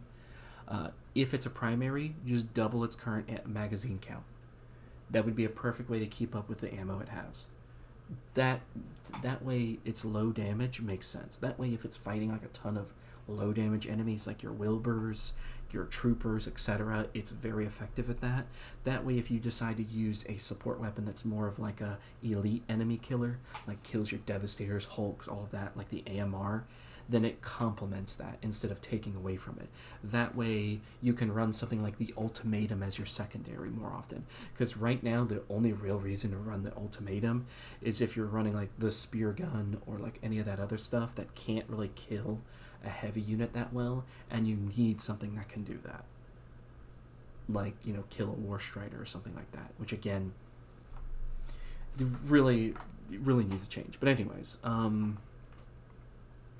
for the Knight, just reduce its recoil. It doesn't need to have crazy high recoil. The Knight is based off the P90. P90 has like almost no recoil. Why the hell does this thing have crazy recoil? Defender. A lot of these, it's just increasing their durable damage to about where the ARs were. If you remove durable, then forget it. Just keep their damage low. And then add a suppressor option to Defender. For Pummeler, again, it's just durable damage change. Style 11, reduce the recoil, increase durable damage to be a bit higher. That way it's a bit different than the Knight, since you can't, again, change things. Otherwise, give it more ammunition if you want it to be different than the Knight. So that way it stands out as an option for the for those weapons. For Reprimand, make it one-handed, man. Even if you want to make a hit to its recoil while it's one-handed, that's fine. That's fine if it's just unique to the Reprimand, but make the durable damage higher too, like 60. If you're not gonna do that, again, if you don't make the change of durable damage. M7S, upgraded to medium pen. The M7S is based off of, in Halo, it's based off of the FN57. That's why the magazine is like that big long box one, again, similar to the P90. It's basically Halo's version of the Knight, where the idea is that you have this P90 magazine, but it's filled with caseless ammunition. So if it's gonna be that, then 5.7 rounds are known for their penetration, despite being small rounds. So keep the damage low, but give it medium pen and increase the durable damage to 40. If you get rid of durable damage, again, then don't worry about it. Keep its damage low. For shotguns, in general, increase durable damage to all shotguns to be 75% of main. So for example, if it does 400 damage, it would mean it does 300 durable. This is if, keyword here is if, you keep durable. For Punisher, I would increase the damage from 405 to 605 and increase the spare ammo to 80. That way you can upgrade the Halo shotgun when we get to that. The Slugger, make it heavy pen, give it a stagger force of 80 and increase the damage to 300. Basically make it the shotgun version of the Deadeye, where it has heavy stagger, but it makes up for the fact, so basically like the really heavy stagger, like the Spear Gun has. That way it's an absolute beast, and it feels like that, but also so that it makes sense for its name. It's the Slugger. This thing should be hitting like a truck when it hits things. It should be really punching people. The Breaker, the regular Breaker, lower the recoil to like 35, and then just increase the damage to 400. You can keep the damage low if you make the recoil low, and then increase the total mag count by 3. The Spray and Pray, increase the damage to 300 and increase total mags by 4. Breaker Incendiary, increase total mags by 4. Again, these are shotguns. They're not doing a lot of damage on their own. It's mostly the fire. Give them more spare mags. At the bare minimum for Breaker Incendiary, give it 2 more mags. Because if you don't increase the mags by this amount, then 9 times out of 10, what people are going to do is run the ammo backpack, and that just feels cheesy. Cookout, increase spare ammo to 80. I think it's fine where it's at. Just increase the spare ammo to 80. And then the Halt, integrate the stun into the flechette rounds. Having it where you have to swap between the stun and the flechette is goofy. Just integrate it, man. You can keep all the other stats the same, but keep it integrated, allowing you to stun and damage. That would be perfect. That's what it should do. Seriously, I don't understand why it doesn't do that. If I can have stun rounds for the Pacifier, I should have stun rounds for the Halt. Anyways, M90A, increase it to heavy pen, make the Slugger like your single target heavy pen, make your M90 like your spread one, and then treat it like a full choke. on the Punisher, so that it has a tighter spread. That's it. Keep everything else the same. The ammo, the speed, the reload, all that. Keep everything else the same. And before anyone complains about changing pen levels and saying, "Oh, that would break the game," blah blah blah, I'm saying this right now.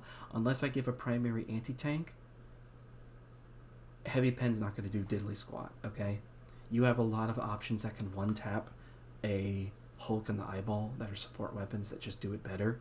This is just giving an option, and if we're going to have a secondary, the Senator, that can do that, we should have primaries that can do that. End of story. We already have guns that can probably hit whatever the thickness is of something like the Hulk, for example, in its eyeball. Come on. Really? Do we need to have this debate? Anyways. And again, all penetration levels do is just make it where you're able to hit a new level at 50% damage, and you're able to hit medium pen targets at full damage. Simple as. Alright. Crossbow, reduce the sway greatly. This is another gun that suffers from sway really badly, like the Talon and the SMGs. I don't know why. Please change it.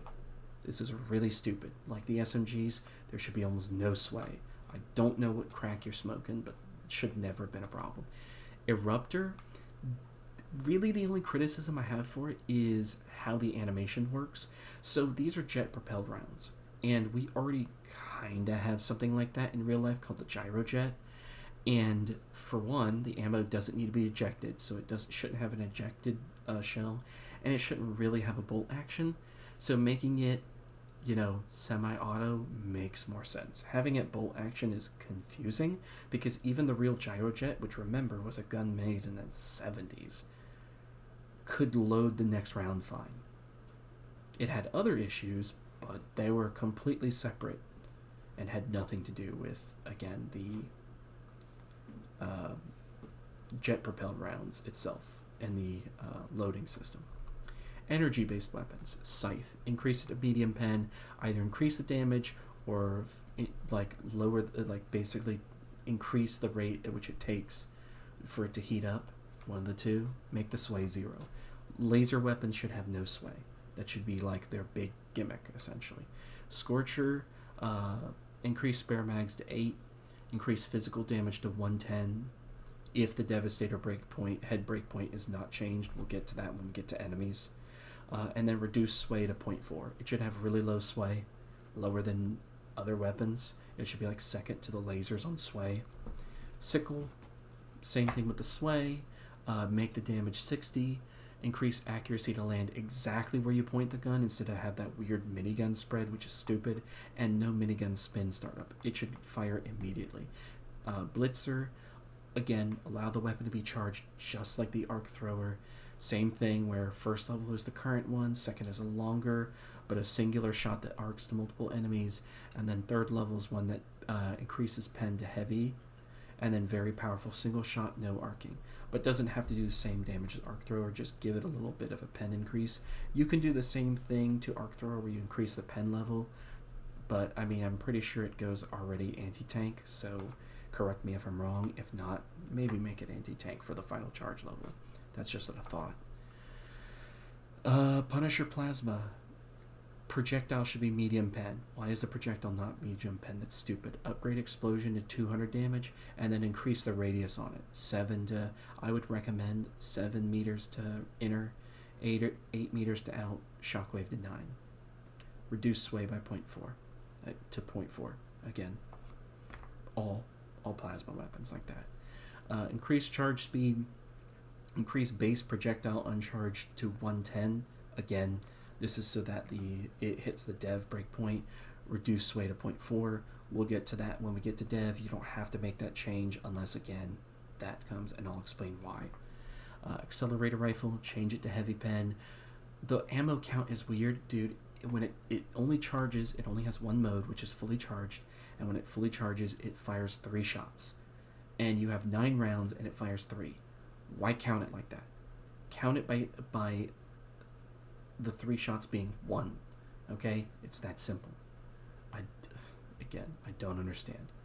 So instead of doing it by dividing it by 3, that's pointless, and allow total shot per mag to be 5 fully charged shots. There you go. Double-edged sickle, faster wind up to pen level increase, so get it faster to the higher pen levels. You don't have to change whether it cools down or heats up faster, whatever. And then same accuracy changes the OG sickle. If you want to keep the spin up, that's fine, but I would recommend removing it, and then reduce sway to 0. Variable in the special category. Change it to medium pen, keep the damage the same. Spare mags to 9. Upgrade ergo to 35 from 25. It's a big hefty gun, especially with all the goofiness it has. It's fine if the ergo is kind of low. Change durable from 20 to 60. That's if you keep durable. If not, ignore that. Torture. Increase speed at which enemies light on fire. Pretty simple. You could give it more spare mags. That just depends on you. Jar 5 Dominator. Maybe even make the fire level that's on it higher. Jar 5 Dominator. Make it heavy pen. Increase stagger value to 80. So basically heavy stagger like the spear gun has, or like the slugger has. This thing should hit hard. And then make the durable damage the same as the main damage. Do that with every gyrojet gun in the game. Secondaries. Pistols. General changes. Reduce sway back to the original stats or lower. Auto block with shields when using a pistol. That means if a melee attack tries to hit you or a shot tries to hit you, you're blocking it automatically instead of holding off to the side. Or you're blocking it essentially. So if a rocket hits it, you block the rocket with the shield. And make it where the shield is more useful for blocking rockets again. So that gets into that point. P2 Peacemaker. If the dev head point is not lowered, increase damage to 110. You can keep it. If not, definitely increase the ammo per mag to 20. We have double stack mags for 9mm in today's day and age that reach 20. That's about the same size. Stupid. Add the suppressor. Keep same stats, but add the suppressor. Redeemer. Increase damage to 70. Increase mag size to 40. Increase spare mags to 6. Basically make it the pistol version of an SMG. There you go. Done. Senator. Return sway to previous stat. That's really the only change I want to see. Reduce that sway, man. It's ridiculous. Verdict. Same thing with the sway. Up damage to 200. Increase durable to 80 if you increase durable. Otherwise, just keep the verdict to be like the medium pen version of the Senator. So if you need to hit something that is light pen or lower, that you just need a mag dump into, you might take the verdict instead. That's the idea. Warrant, up the damage to 120. Match durable damage to main damage because, again, gyrojet round. Keep the red dot even when tracking mode is disabled so you have a nice view because the iron sights is ugh. The MC6 SOCOM. Okay. This thing, again, is basically based on the same thing as if you want a comparison to what the caliber is, it's almost the same caliber as the Verdict and Senator. It's basically based off of .50 Beowulf. If you look that up, you'll realize how absolutely massive that is. This thing should hit hard. So to compensate, because it's using an integrated suppressor, make it 150, make it medium pen, but make the durable 100 because it's meant to be like a high penetration durable. Again, it's if you keep durable. I would even be okay if the durable was lower than Verdict, but it should be higher than the other pistols. That's the idea. For melee, general changes. This is, again, an issue I've been having. Stamina does nothing. So instead, making it where when you have stamina, it increases your swing speed by like double, and then returns the swing speed to the current when stamina is gone, would be fine. Again, current based off of what the current is changed to essentially, and then match durable damage to the main weapon. Simple as it's a melee weapon. It's stabbing into the monster. It should do the same durable as main if you keep that, and then auto block with shields when wielding a melee weapon. Heavy stagger with melee weapons should not knock them back, but instead just like keep them incapacitated for longer. So you should see like a heavy stagger with a melee should be like their head goes down, like they're getting knocked downward. Maybe like putting them into like a need status, essentially, where they're on one knee, essentially. The stun lance, increase the range to match the visual one. and then increase damage to 200. You can also increase the damage to be similar on the One True Flag if you want to, but that's just an option. That just depends on how you want to do the flag. That can be more up for debate. Stun Baton, increase damage to 70, but greatly increase the swing speed before stamina. Like, make it swing even faster than it does now. It's a light weapon. It should swing stupid fast. It should be the fastest of any of them. Hatchet, increase damage to 200, slightly increase the swing speed to be faster, because again the stun lance has range, so this thing should have a faster swing speed, but the stun baton should have the fastest at the insane level, with the hatchet being like a close second. With the hatchet being faster. The saber should have the same speed as the stun baton, just no stun but higher damage at 150. So I was saying in between, but I think it'd be better because it doesn't have the stun that the stun baton has. So make it where it has higher damage and the same swing speed as the stun baton. The machete, increase the damage to 300. Seriously. And then as long as you make the general changes, like doubling its speed when you have stamina, machete will be fine. That thing will hit like a truck, and that's what it should do. I mean, one-shotting a hive guard in the face would be, Oh, and then increase the pen to heavy. Should be listed there. I mentioned it in the melee, but yeah, heavy on that and heavy on the stun lance. Special weapons, the special secondaries. Dagger, increase it to medium pen. Make it either increase its DPS or give it a longer period before overheating. Easy. Grenade pistol, another weapon that suffers from the sway being way too high on it. Reduce the sway. Easy. Bushwhacker, upgrade it to medium pen, make it 605. Basically make it a high spread secondary version of the Punisher. That way you have a backup shotgun that hits like a truck. I love it. Please. It needs to be a ferocious force. Crisper, just make the reload faster. There you go. Stim pistol, reduce sway to 0. This thing should have almost no sway. And then increase its accuracy, make the spread way less. There you go. Loyalist, reduce sway to 0.2, since it's like a smaller version of the plasma weapons. It's a secondary. And then remove damage falloff, again, like the plasma weapons. And then, like previously mentioned, make the projectile more pronounced so you can easily land those headshots. I would mention the change about damage for the projectile, but again, we'll get to that bridge when we get to it. Ultimatum, increase projectile distance with shot by 50%.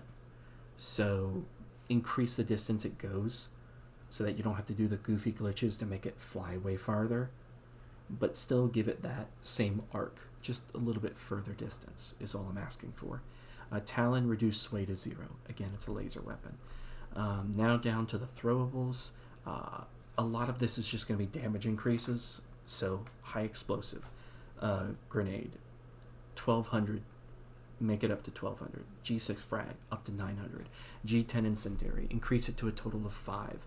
TED 63 dynamite, increase the radius of all the explosion parts, inner to 10 meters, outer to 15, shockwave of 20, increase the damage to 2000. If it's going to be medium pen, make it the thermite of grenades. Make this thing absolutely annihilate groups of enemies. Like just annihilate them. And good at destroying the butts on chargers, that too. G7 pineapple, and that's why you can keep it at 4 if you do that. G7 pineapple, fix the cluster so that it evenly spreads out like the eruptor's shrapnel does, and then let the shrapnel evenly spread out from that cluster.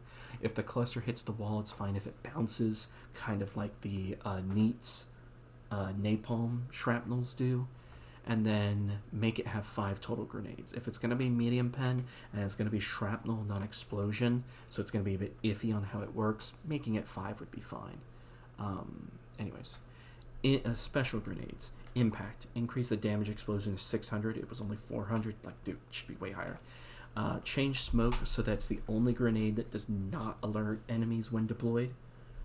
You could do that with the other ones, like the non-damage ones in general, but that just depends. At least make it smoke. Stun, increase the total from 4 to 6.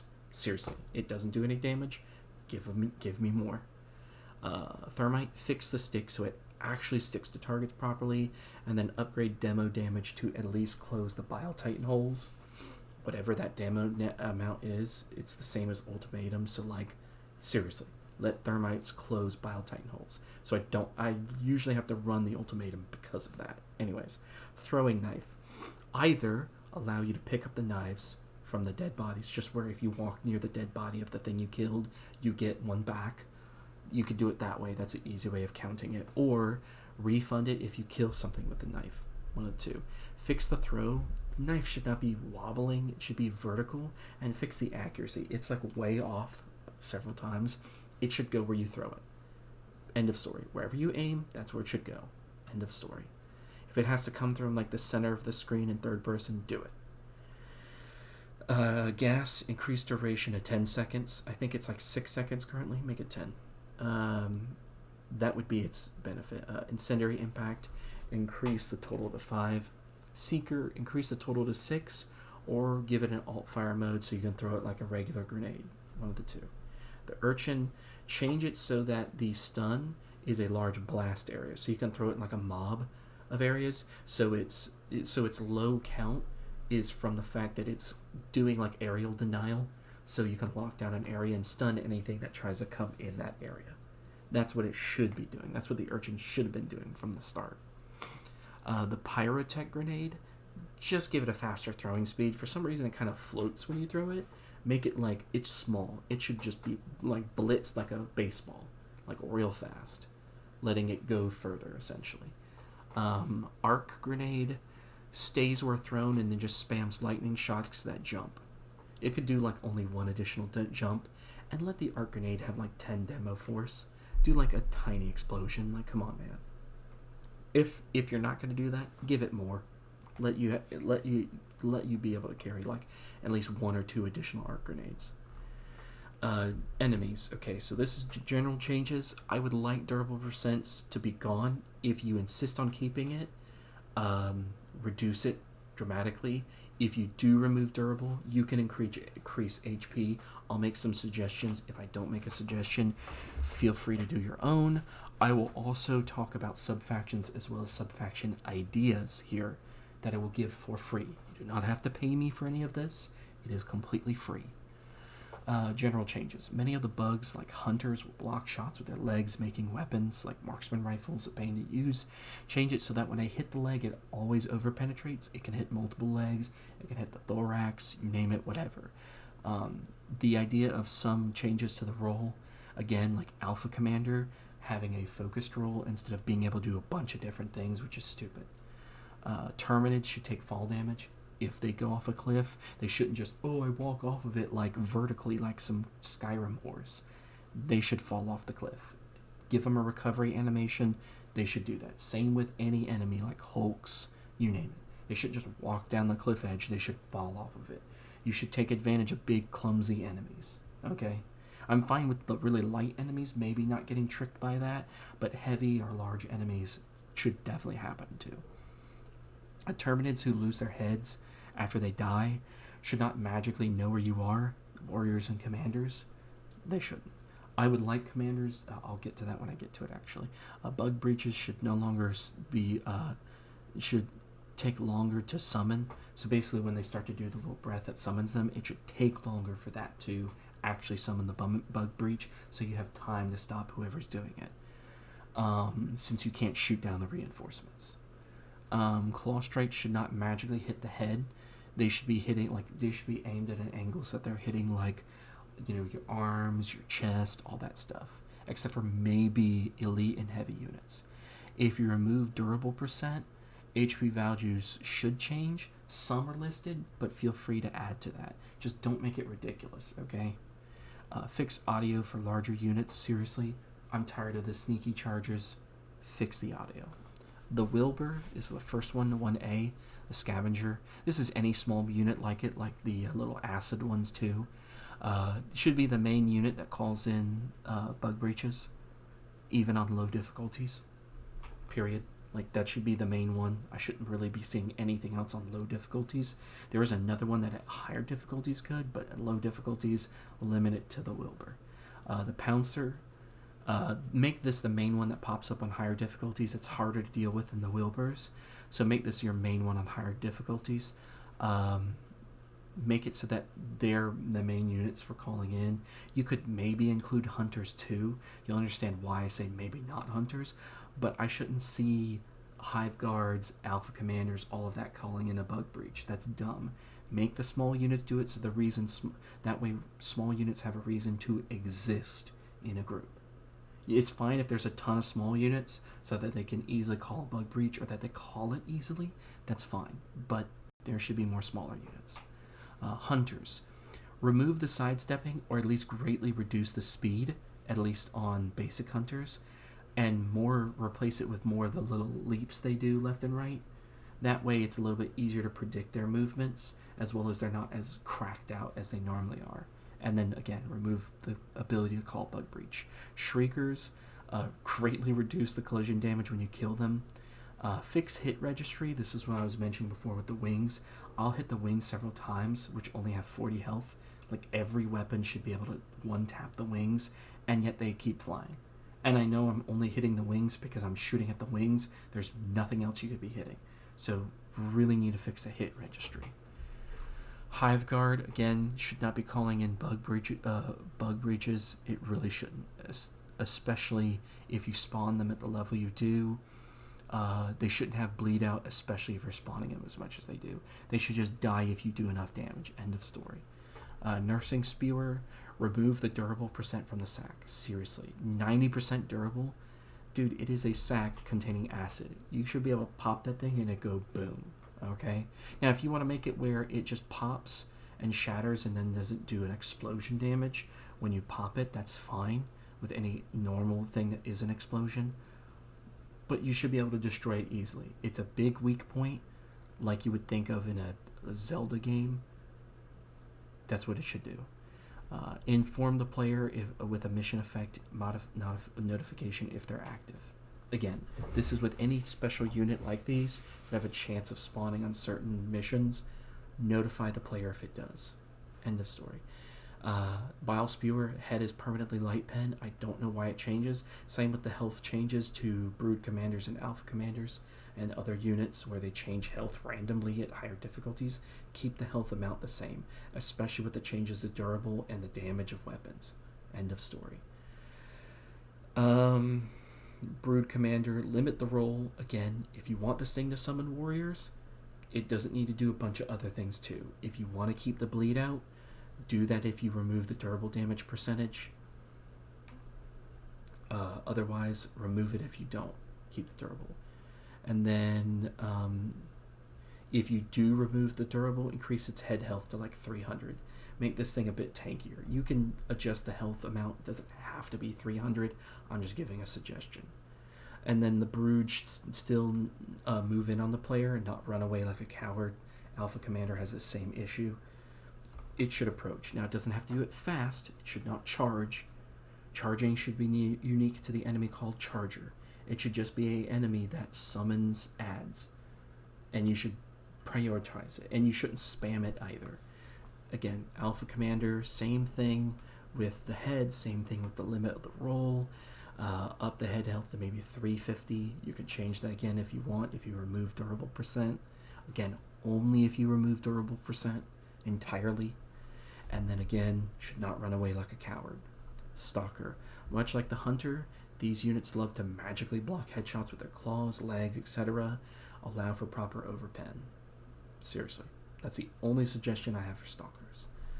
And then again, they have hit registry issues, but that's probably more because of the hitbox size with the claws. So I'll let that slide. Charger Spore Chargers. Again, remove durable percentages, change HP values. If you do that, it's fine. Chargers should ragdoll if they go off of a cliff or a hill. Again, they should not magically go down the hill like a Skyrim horse. They should boom and fall off. And if they fall and they take fall damage, and if it fall far enough, it should kill them. If everything else can take impact damage, if we take impact damage, so should they. No turning on a dime. This thing should not turn on a dime. It's very stupid that it does this. Leg armor can only be removed with explosion damage or anti-tank. Again, I'm fine with reducing health and durability. If you want to make this change, that would make sense. because any high pen weapon should not magically remove the armor. That should be specific to explosion damage weapons or anti-tank weapons like the spear gun. Should shatter the leg, essentially.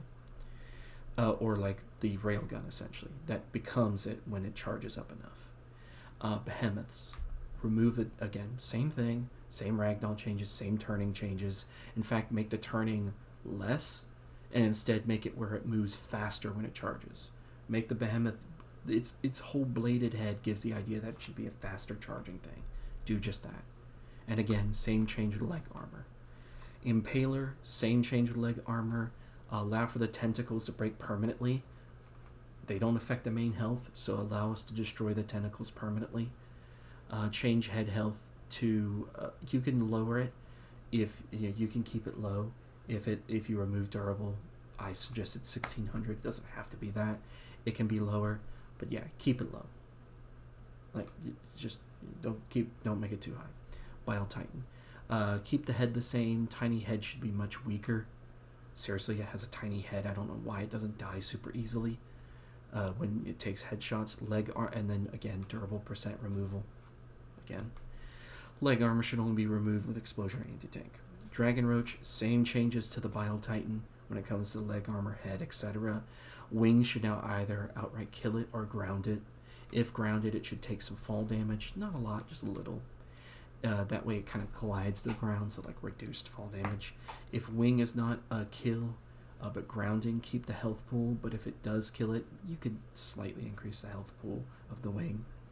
Leg armor, again, only removed there. Hive Lord, it's perfection. Daddy, I love him. Can we keep him? Use as standard for why durable damage is dumb. You see what I mean? Everybody loves the Hive Lord. I can't think of a single person who thinks the Hive Lord sucks. Keep it. Seriously, just keep it. That's exactly how it should work. Maybe fix like the acid spray, but man, is it so good. I love it. Sub-factions, general changes when a sub-faction is active on a planet. Really make it the main unit. Like, remove other units like spewers and spam the sub-faction. That's why we're on the planet. Okay? I don't want to see like, oh, actually you add the spewer. Oh, I actually add, no. It should just be the unit. Like, if it's the rupture strain, it should just be the rupture strain. No spewers, none of that crap. Predator strain. New unit, Predator Pouncer. Can move while invisible. Breathes heavily so you can hear it when it's moving, so more sounds, essentially. And then is the one that calls in breaches, essentially. Predator Hunter. Not like perfectly invisible, like you'd still see it, like a probably weaker invisibility than what the Predator Hunter has, but it can move while invisible.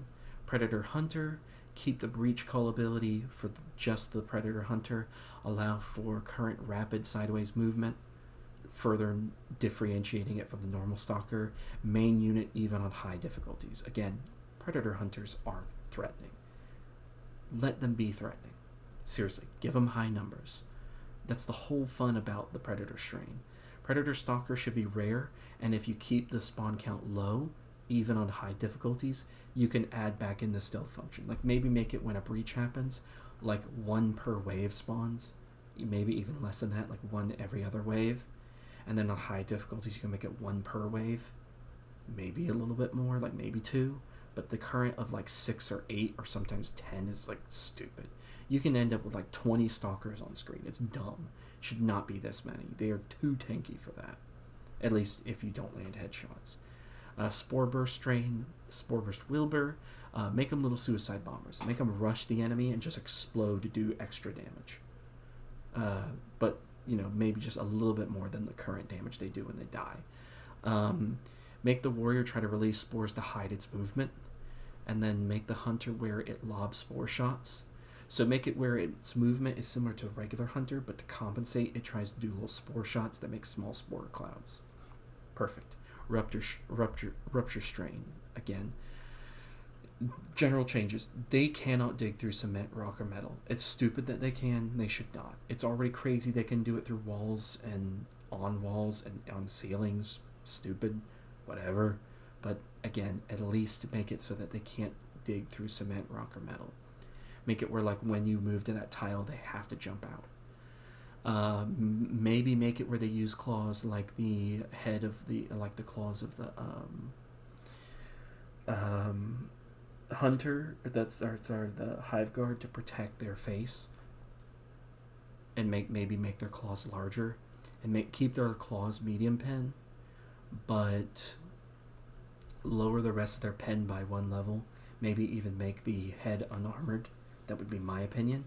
Do that so that they're easier to kill, but their claws are a threat. Like, their claws are dangerous. That's what it should be. They're a digging creature. Their whole body should be armored. That's not how digging creatures in real life work. They follow the sound while underground, so if you're crouching or crawling, you're harder to track. You can keep their speed, the original, but if you're quiet, you should be able to benefit from tricking them. So they should only be able to detect you. Like, you should see them moving in patrol as in the ground, if you want to, with this change. But make it where they can't tell where you are if you're quiet. So that would make, like, the ODST armor peak. Rupture Warrior stops before it leaps out of the ground. If you're gonna keep while it leaves out of the ground, it's like it stops before it leaps, which means it does like a special animation and then it leaps. So like a little rumbling of the dirt and then it flies out. A leap should be interrupted by a kill shot or a melee strike, like with a hunter's leap. And then reduce leap damage and limb damage. It should not nearly one-shot you. It's ridiculous. It's stupid how much damage it does. If you want to keep it, though, you have to have the previous things. Rupture Spewer, bile blobs get shot at a slower speed. Whenever it does that, it's like pew pew pew, and then it goes underground before you can react. It should be slower. Rupture Charger, make it better at turning. Maybe that be the advantage of its claw, but make it where its leg armor actually...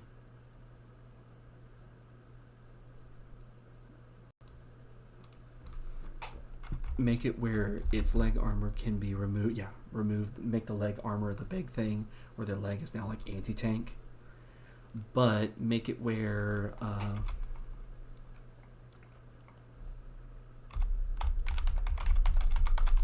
level by 1 on all parts except legs.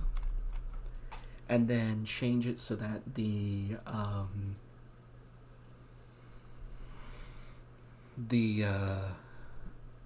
head is medium pen. It's a burrowing creature. It should not have heavy armor. End of story. Keep the legs anti-tank. Make that the difference. So it changes things a bit. Okay. Automatons. General changes. This faction is the faction of precision, thus precise shots should make quicker work of the enemies. Flinching from basic laser shots should be small, not non-existent, but not crazy. And then major flinching should come from like gunship rockets and dev rockets, unless you keep the ragdolling, whatever. But make the ragdolling small, like you just fall over or something, not, fucking launch you or some shit. Increase damage taken from arc damage by 300%. Seriously, automatons are electrical. They have important electrical circuits. They should be absolutely nuked by electrical damage. Seriously. Trooper, all variants, common bug where the chest damage is not registering. I've done multiple shots to their chest.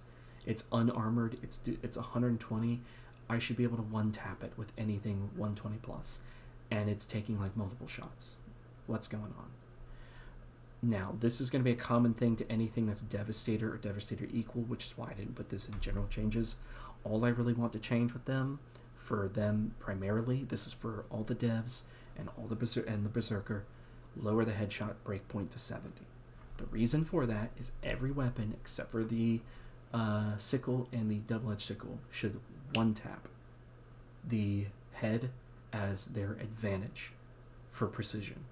You should not have to hit like 110 damage. If you do that, you have to increase damage so that a lot of guns, excluding maybe SMGs, can one tap. But honestly, the head should be a true weak point. It should really hurt that enemy. It should really remove those Devastators like right off the field. So one tap is all it should take. End of story. For rocket dev, either limit the rockets or remove the ragdoll. If you're not going to remove the ragdoll, it should not have infinite rockets. End of story. Heavy dev, let the shield break. Both Scout Striders reinforced and regular. Keep leg health if the durable percent is removed. Otherwise, lower it. End of story. Same with the crotch. Keep it the same if durable percent is removed. Hulks, if durable percent is removed, keep the health the same. If not, keep the health the same. Tank, the Hulks are fine if you remove the durable percentages. If you want to increase it some, okay, sure, but don't make it too crazy. Just make it pretty reasonable. Again, War Strider, the reason I say this is because it has heavy armor, so there's going to be a lot of weapons that can't damage it if you keep the pen system the same as current. And if you match it, you're still doing 50%. War Strider needs vent weak point on the back. Should spawn in place of tanks, not Hulks. You should not see War Strider spammed. It's very stupid. You should not ragdoll from the laser, period. I don't care what other changes are made, it should not ragdoll you from the laser. Annihilator tank, laser shooting where the cannon is aiming, so like a little laser sight, like a red one would be fine thematically. Do the same with the laser, the tank turret, the tank turrets, like the ones that just sit up posted on, bases and whatnot. Shredder tank, limit the turn speed or place a vent on the back of the bottom of the tank, like where the treads are, not, on the back of the turret. Barrager tank, weak point on the back of the tank where the treads are, because again, the only other weak point is in the barrage thing itself, like the thing that launches it.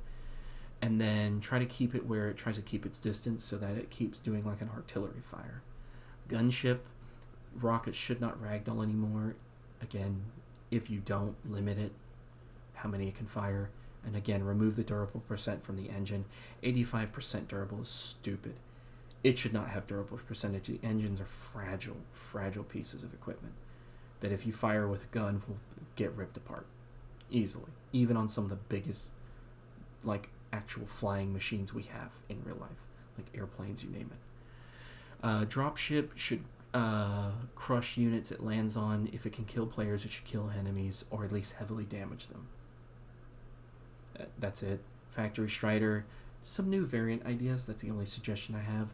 Like maybe a mortar one that fires a bunch of mortars. Maybe has a laser cannon for a chin gun. Maybe a laser itself, like a full-on just constant laser.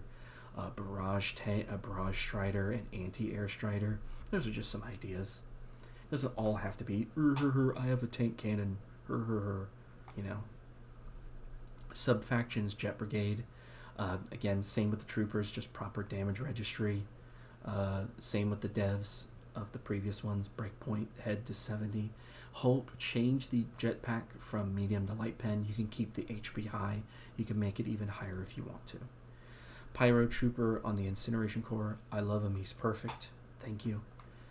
Again, devs, make the breakpoint 70. Conflag, at least either reduce the shotgun pellet damage, either increase its spread, reduce the damage at range, so greatly reduce its damage at range, or reduce the fire damage. Again, if you don't do this, the Firebomber Hulk is gonna feel less scary than these guys are. Firebomber Hulk should replace regular Hulks more frequently in these missions, especially at difficulty 10. Seriously. They're scary, they need to be scary. Seriously, they have such a cool theme. I love their colors. I love the flag. Seriously, I wish I saw more of them. New sub-faction idea, Brawler bots. Their idea would be mostly that they're much lighter, so they have lighter armor. So maybe the Hulk version has medium pen, but they're way faster. So they charge in current melee bots, but have mecha fists covered in barbed wire to cause bleed damage. If only melee with very few shooting units at all, usually the Strider coming in or some other extra unit to back them up. Horde version of the bots where they have a ton of their units spawning and just rushing you. Rarely spawn the special elites like Factory Strider or anything like that. This should mostly be the unit about just horde rushing or just rushes you with a ton of horde units. Maybe the occasional tank to back them up, or factory strider, or sorry, not factory strider, but war strider. You get what I'm saying? Don't spawn as many berserkers with these guys. Let the brawlers do most of their stuff. But again, feel free to get creative with what you want the brawlers to do. But it should generally just be what the current units are, but just much faster, less armor. Like a lower armor value. End of. Illuminate. General notes and changes. This faction should be an in-between of the bot and bug style, rewarding precision but also having fun horde shooting. Check headshot registry on overseers. They're kind of goofy. There's a Odo video with a dead eye showing this. It's really bad, where it just magically misses the head at like 5-meter distance. It's stupid. Just watch his video. He shows you. The watcher.